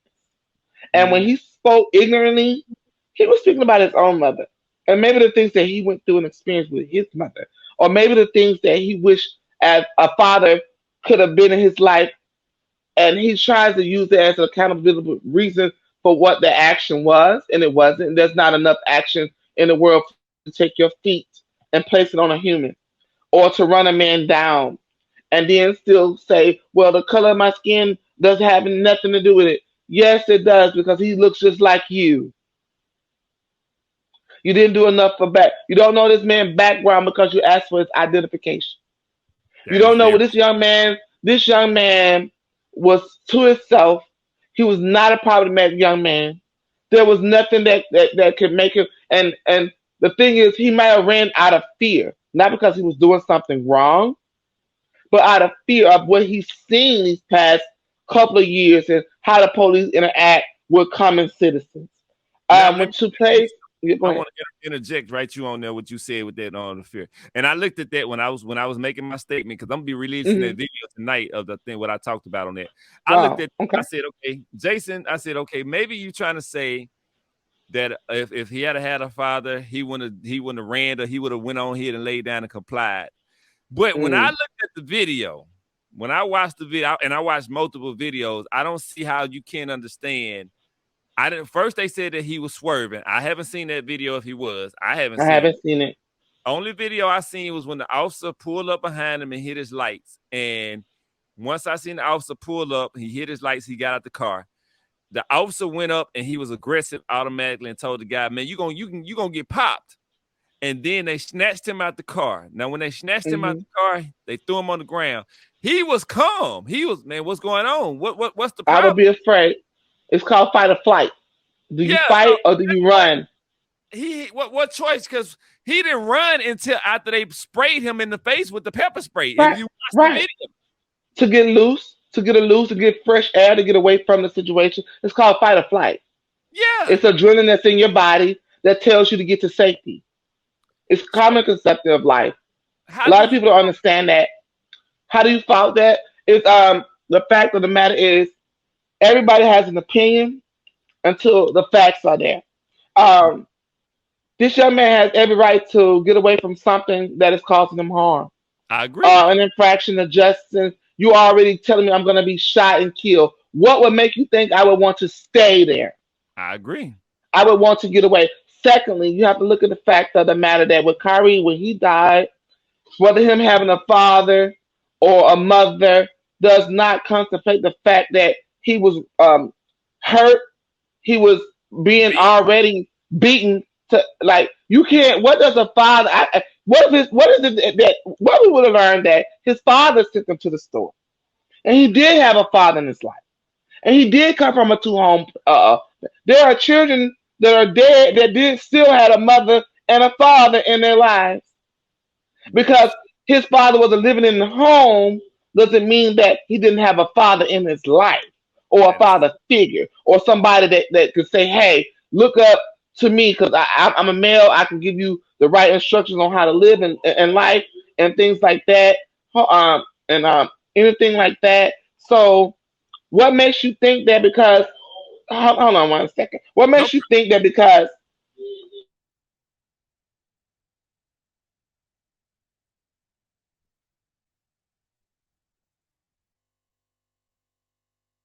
I put my camera back on. But what makes you think because you see a single parent that the father is not involved with the meal? Make me understand that. What make me understand that? What makes you think because he had a single mother?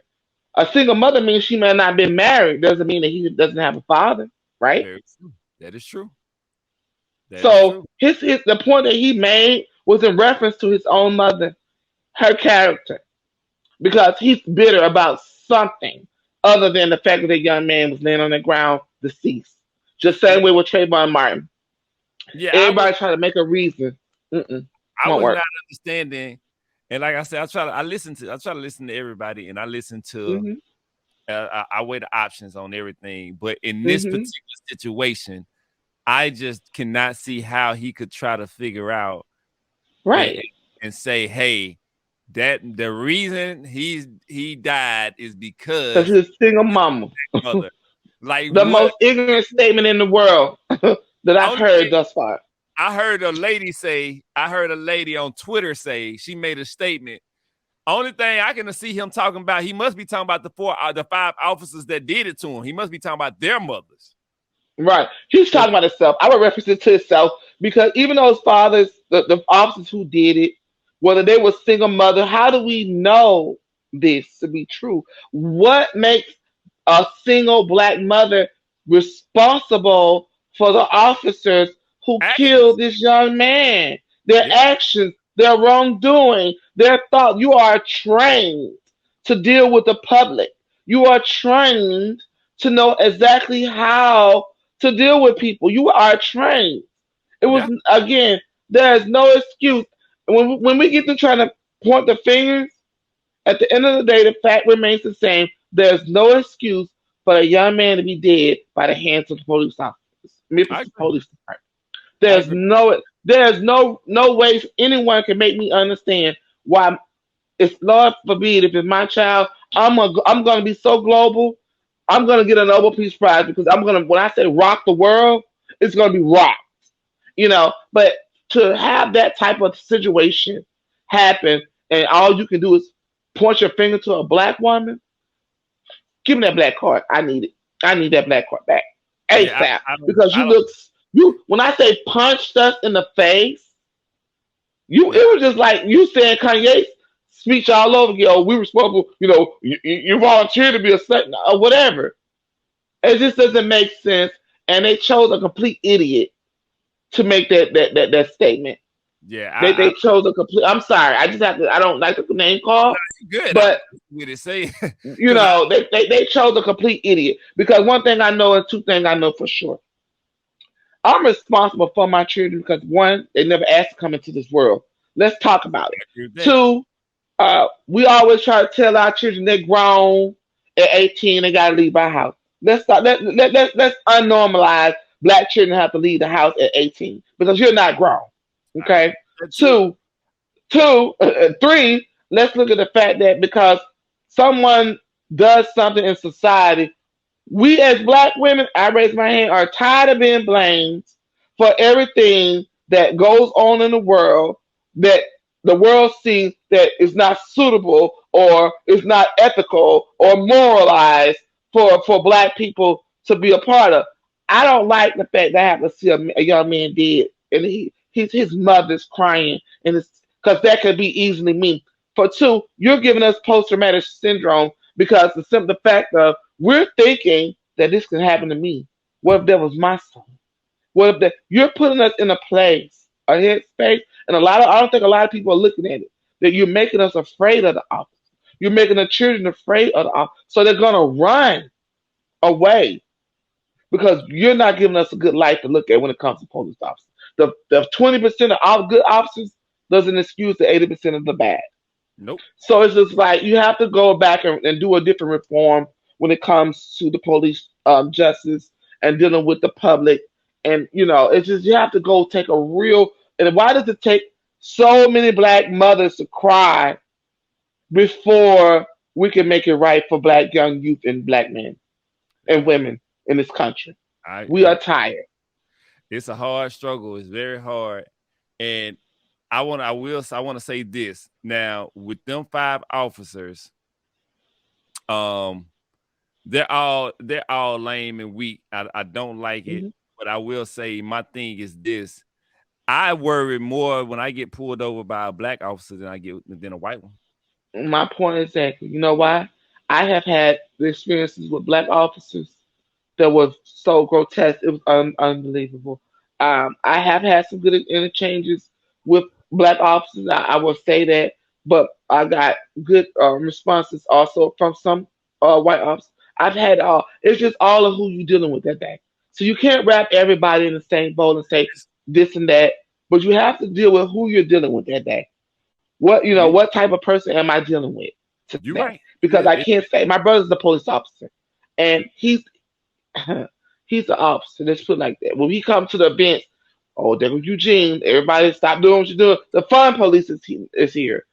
So I understand. I get it. I have a brother that is an officer. I worry about him. Who's going to shoot him because they're afraid. So it's a lot of things. I have a son that drives truck. I have another son that's in Arizona. I have another son that's locally here in Atlanta. There are young black men. I'm afraid. I can I'm afraid to hear that mom, police just pulled me up. I'm not afraid of me dying. I'm afraid of my sons being killed by police officers. I can definitely understand that feeling because I talked to my son. He's in college now, and Hmm. I give him a Hmm. call. Hey, look, man, look, bro, just if it's a Just problem, comply. yep, that's it. We'll deal with it. It We'll ain't. come get you. Don't worry about it upsetting me. You can't shame me. Just comply. I'd rather for you to comply than versus you die. I'm gonna tell you, Comply or die. my mama told me a story when I was younger, and this is what she always used to say. She said, "Live to tell the story." That's my point. A That was, dead man can't tell a story. That's why I yep. said comply, because we can come get you out. But once he shoots you and you in the grave or whatever, I can't.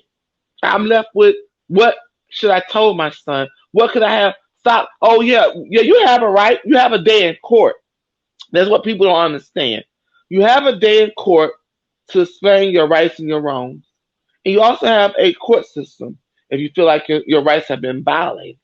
Yeah, There's a point in time. Let him write their ticket and let him move on. that's it. If That's they it. ask you, you have a gun in the car, yes. Drugs in Yep. the car, yes. If that's what it takes for you to live, yes. And Yeah. then after that, I would like to speak to an attorney. That's it. Yeah. That is it. That is it. Stay still. Don't fumble. Don't fidget. Stay still. Keep your hands where you can see. And there have been kids who kept their hands up and they still died. You're right. So what do we do with that? What do we do with that? You are What very do we much. do with it?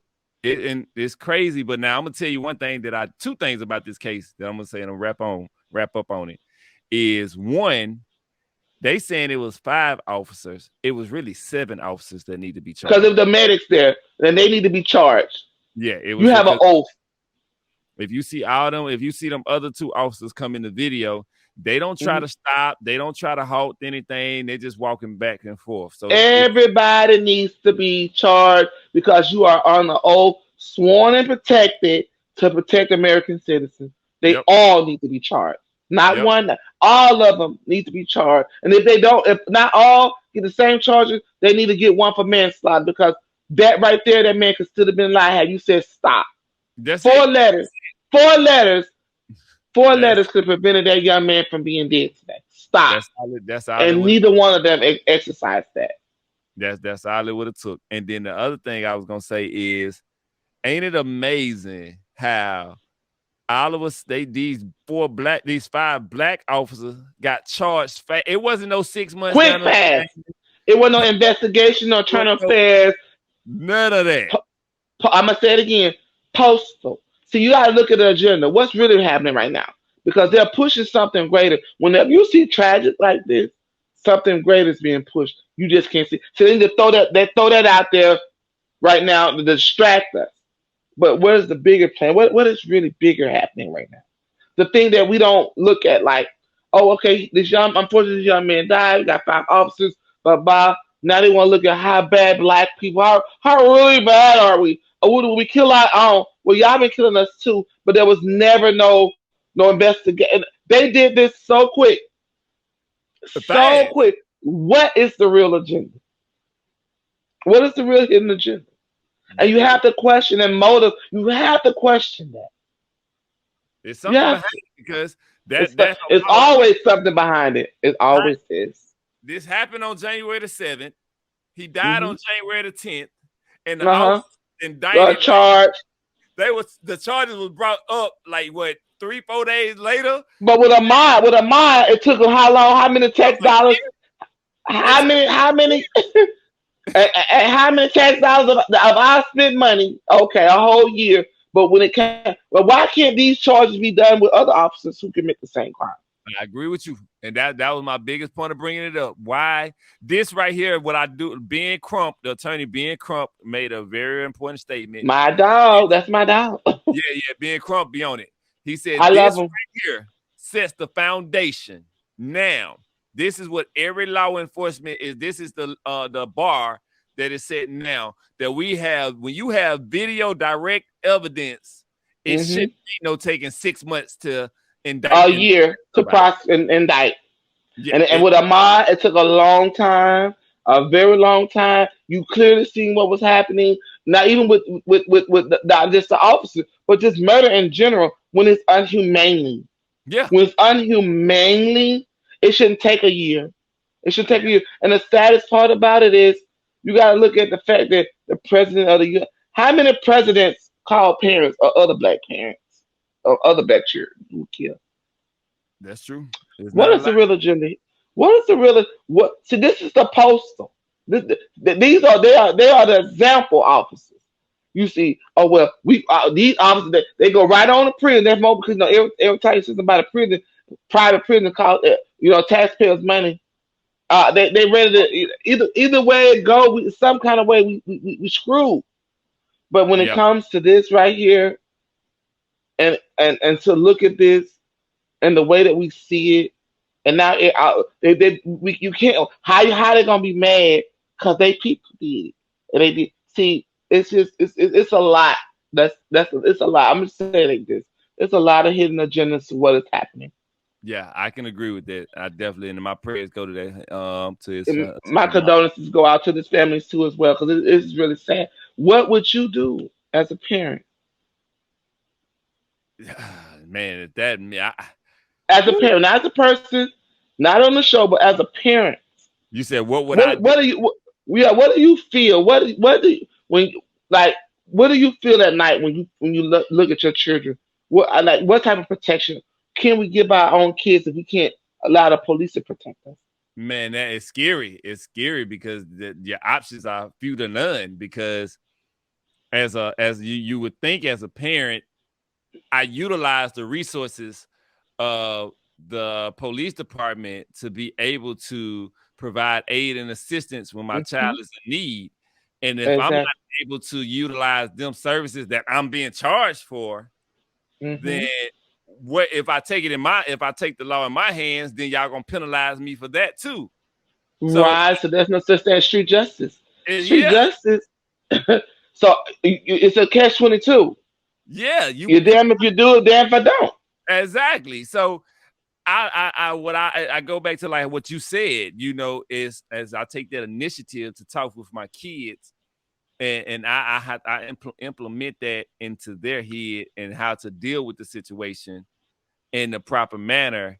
Like you say, go to jail. I can bail you out. I can bail you out. You can go to Be court. quiet. Just you ain't got to talk to them. You ain't got to do none of this. So That's what we got attorney for.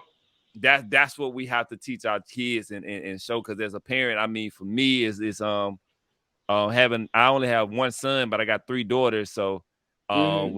my one son is just like I'm always telling. Just I call, check up on him. Are you good? When you Mm-hmm. drive You your okay? car, make sure that you got your seatbelt on. Make sure you Mm-hmm. don't let nobody get in your car and bring any unwanted substance into your Mm-hmm. vehicle. Because you're responsible. Yeah, you're responsible for that. Same way as we talked about it earlier, right? Yeah, You're you're right. responsible. The same thing I was trying to get at that factor. You're responsible for who get in that car. Well, so I was just they don't care what you were just doing.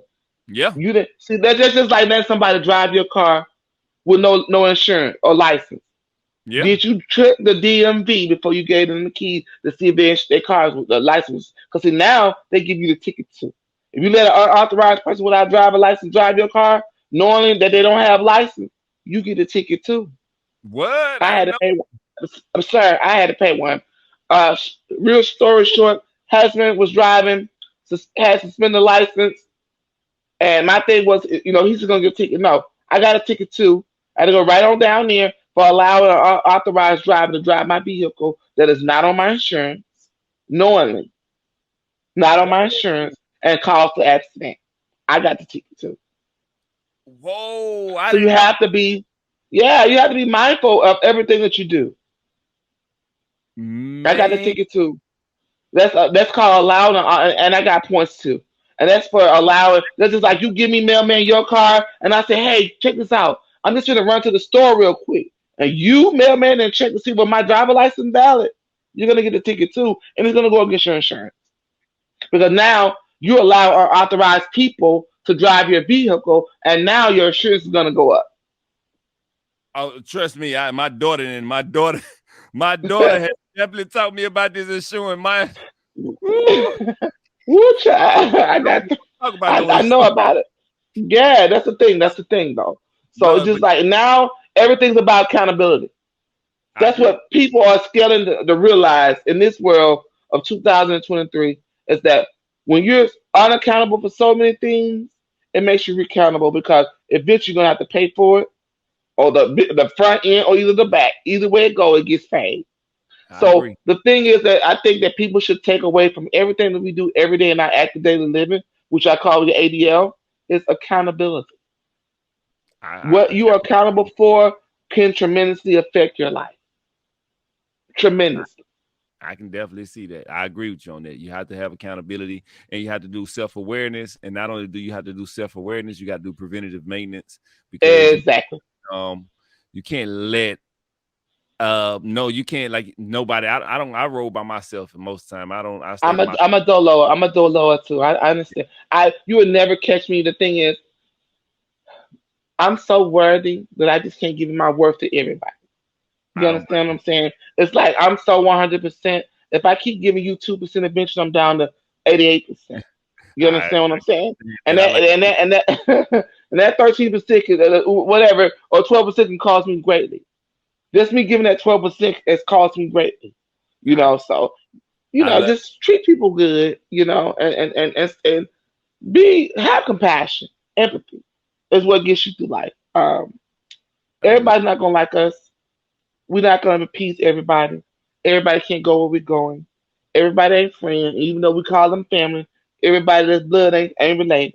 that's So very it's just a general, to do list for yourself. And number one, I always tell everybody, even in the alphabet, it gives you a message.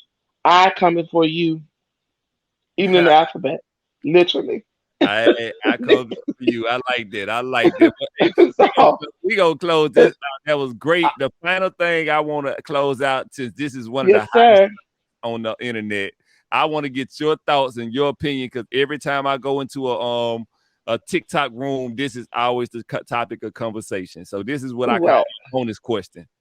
Okay. What are your thoughts on the passport bros? Oh my God, passport bro. That's just what this is. What are your thoughts? This is one of the hottest topics from 2022 going to 23. The passport bros. I gotta say right now, Oh I'm, yeah, I'm gonna take this. I'm gonna plead the fifth. the The real. passport bros. Okay. What? Rewrite it back to you. What did you think? What was Okay, your thought? all right. Because I So gotta put you in on it too. definitely, I love it. I have no problem with it. So here's my thing with the passport bros. With me being traveling out the country, I done been out the country, and I'm supposed to be going to Colombia in about another 5-6 weeks. Okay. My thing about the passport bros, what they're trying, one thing that I like what one guy said, hey, if you can't get a woman here in the United States, then I don't know why you're going out of seas because you're gonna take them same bad habits and gonna lose that woman over there too. Exactly. So Right. that's Right. one thing I agree with him 100%. And then secondly is if you don't know how to hold conversations and just do manly things, you're going to someone that's going to accept a lesser version of you or don't really Uh understand huh. the version of you, then you're wasting your time. Now, Right. for a man that can hold his own, because Mhm. the biggest thing why most guys say they go over there and because they want a submissive woman that's not confrontation, that's not What does arguing. that mean? And Oh man, we got to talk about that again. so I Let's guess go. Let's hey, go. we definitely had this because we'll have a conversation so this next time on it. But But submissive. no, Oh, but I mean, we can definitely. submissive. We So could definitely talk about that. it's to me. I guess for most guys, I'm different. I'm not really tripping on one. I don't need no woman to cater. Say, hey, let me wash your feet, Mel. Let me do this. I'm a self sufficient man, so I'm gonna do Okay. my own I thing. like that. I don't have to worry about no woman doing that. I don't. Most men get talking about I don't. They can't handle a woman that's independent. Why? That's cool to me. My ex, Oh my God. I never had Really? her own money. I made my own money. We were Well, this cool. is my thing. This is my thing. It's that I try to teach my daughters this. Don't want from a man that you can't give yourself from Exactly. anybody. This is not 1985. You see, what people are changing is you want to live by the Bible code when it's biblical or necessary for you to do so. When But it when in fits you, reality, with inflation, there are more women bringing more to the table than what they did in 1965. they are. There are more women who are assured of who they are. Not saying that men are, because you don't see women out here getting killed at the ratio that we're being killed, I like agree. men are being killed. Black women are somewhere. You don't. I'm just being honest. You don't see that. Oh, another one. A black woman's been shot by officers. Killed by officers. You're getting that from our brothers. So when you speak on submissive, it's kind of hard because it's like I don't mind doing that for you. I'm gonna do that for you because you might do. It shouldn't have to be a title on it though. It shouldn't have to be something that's a subject. It should be something that is natural. So you I, have a person that'll do and that that for you regardless of whether you got money or no money. I've seen people been treated well who had nothing, and it wasn't about submission. It's that the fact what I call a control factor. I It's a can see control because if I'm happy with you, I can open the door for you too, and it shouldn't be just a one way thing. that. And see, that's the thing. I'm glad that you said that. Like my ex, I'm gonna tell you what. When we was in together, before I broke up, when we was together, I opened her door, and by the time I got around to the driver's side, she done reached over and opened mine. Exactly. So Exactly. I So never, yeah, I never got. This is new. I never looked at it as a submissive, like you say, putting a title on it. So it's a I never. control factor. I'm not trying. Control factor. I don't want. I don't want no woman coming. What you want? What you like to? I want to watch TV. Can I do that? Yeah. That's all I want. You You know, want to go out with your I'm in home? that light fish today. Yeah, that's all I want to do. You ain't got to. What you want to go do something that make you happy. And giving me some time to watch some TV is gonna make me happy. So Well, you know what? I feel that when it comes to submission, that came from a lot of slavery days and things of that nature, where we had to, not to speak on it in that term, but we had to be safe. If you did what I say, you live longer. We kept the woman in the house so we couldn't be seen because at that time white men would do what they wanted to do, and if out of sight, out of mind. You don't see my woman, you can't do that to my woman. So stay in the house, have them kids, blah, blah, blah. But it was a lot of women that were on that battlefield out there with their husbands too. Yes, You it was. know, Agree with you on that. they were out there, but you're not gonna hear about that conversation. There's a lot of women that feel like that's all I got is to listen to someone like I'm an animal. You have the right to feel what you feel. You That's have true. the right to feel wanted, needed, and so because the thing is now is it's more partnership than it is marriage and relationship. Because if I make more money than you feel like you ain't a man. Well, if I don't have a job, I feel I gotta listen to you and this and that and this and that. And if you got a table is flat and it's a table for both sides, your side and mine.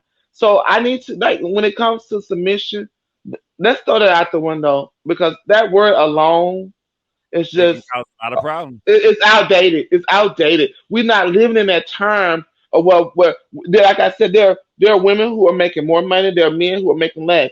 There are men who are stay at home fathers. That's true too. You're Also, right. You are also, definitely right. so let's do away with that submission and let's just treat each other right.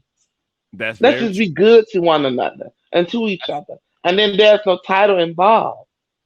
I can agree with you Because, on that. because And to make a man toe the plate because a woman's in the room is unfair. And to make a woman feel like, oh, because a man do it's unfair. Treat me the way you want to be treated, and that's 50-50. I agree. I don't know about 75, but Well, 50-50, I believe in it. I tell people like this. I don't even look at it 50-50, 100-100. It should be 100. 100% 100. I should be able to do 100%. You should be able to be from 100. you. And let me reiterate that 100%. Let's reiterate that 100%. Meet me at the door to say why I meet you at the door. Because you got a lot like for me. I work more hours than my husband now. But guess what? I was allowed to not work for a while. My husband, I stopped working in August. My husband took care of me from August all the way to, but this is my husband, mind you. See, that's People, well, dope. he's supposed to. He's supposed to. No, we supposed to take care of each other. I like, It was a time when he didn't work. I still had to take care of my husband. and that's partnership. See, that's what you call And a it's partnership. called partnership. That's why I try to tell people all this other. It's called partner. I got you. What happened to I got your back? That's what people are failing to realize in this world that we live in. There's no one. Well, my homeboy say I'm a lame because or my homegirl say you ain't no good because I. Start Stop, listening to your homeboys and start girl. listening to your homegirls and Yep. build your own world in the fundamental. Find somebody who meets you at the door the same way you meet them, and you'll I, be fine. and see, that's why I tell people going out the country. Like I say, I go over there and there's some beautiful women. We go have a good time. But Still got nasty attitude. these women are not too much different from America. And Exactly. I'm not telling you just because something I'm thinking. Like if y'all go on my Instagram and on my web TikToks and y'all see me while I'm trapped, I'm telling you, I deal with these women the same way anyway. So when I went to overseas, I told my homegirl, I said, man, the women ain't really no different from the Than American. the ones over here. Because I at the end of the day, we all want something. That's love and acceptance. That's they, it. so I'm like, it's they and the people say I hear something, well, they ain't got attitudes. I don't Yes, know. they do. Didn't miss Yes, some they do. attitudes. I See, didn't see, miss it's some. what you get. I didn't miss some in Jamaica that's got attitude. I didn't miss some over in DR that's got We attitudes. got attitude. So you Attitude. you knew you not you. So when I hear people say that, only difference that you get when you go out the country is Right? it's income difference, the money. Exactly. That's the only Exactly. difference A lot because of them are tourists too. A lot of them wait on tourism, and a lot of times they are unhappy, but they have to look like they're happy. So don't that's get it confused. Don't that's get it twisted, because at the end of the day, regardless of what part, at the end of the day, we are women. We are women.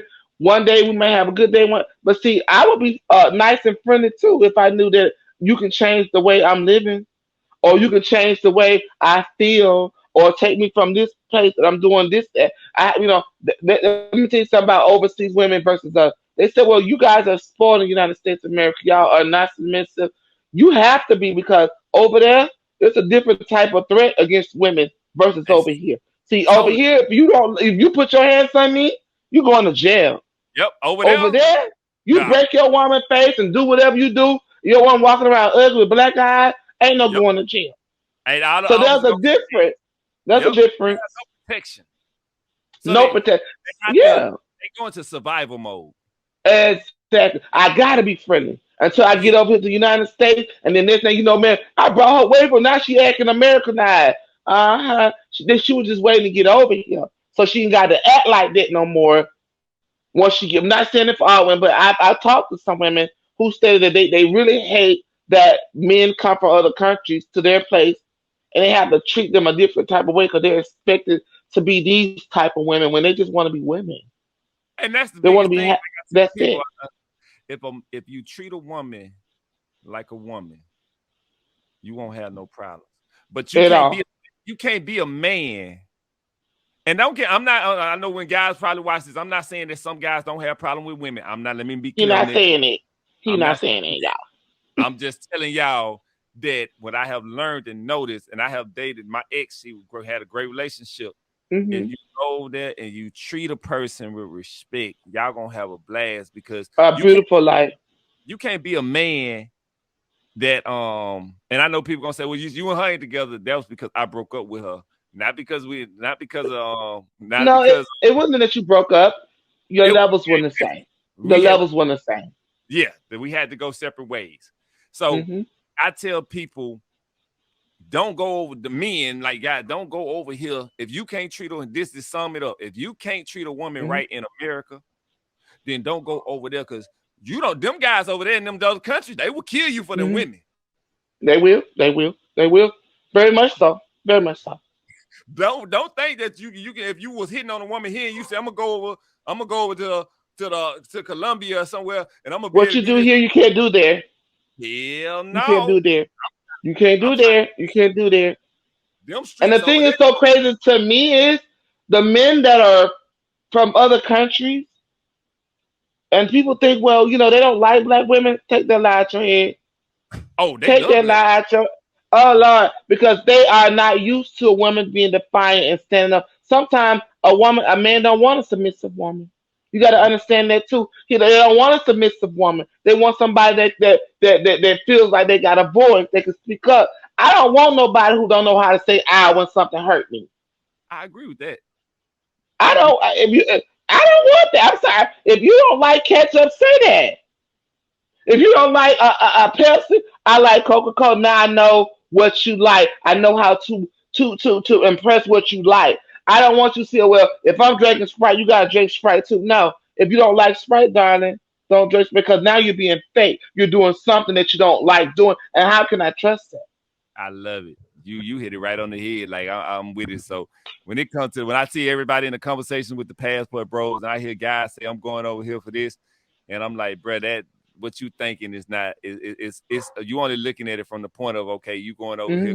Hmm. Your dollar can go further. That's the difference. Your Yeah, dollar can that's go it. Your further. dollar can go further, but you still gotta spend it, and nothing stopping that. You You gonna right. spend, and if you're gonna spend your money, I'm gonna wrap it up with this. If you're gonna spend your money, spend it on quality, baby. I'm sorry. I'm sorry, but I ain't sorry. I said what I said, and I love y'all. I love my sisters. I love it, man. But Well, hey, I have enjoyed this conversation. This yes, sir. has been so fun. That's what I love about. Hey, that's how I Yes, want people sir. to mail, man, and have a good conversation. I learned a lot from you. I thank you so Thank much you, for and I sharing learned from you. that information. Hey, Thank you so much. it's been fun.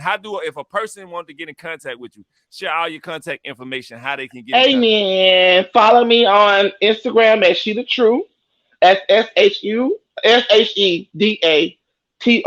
That's TRU at She the True at Gmail.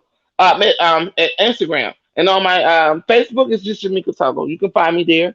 As far as anything else, you can find me on the mailman. So definitely, I leave information with him.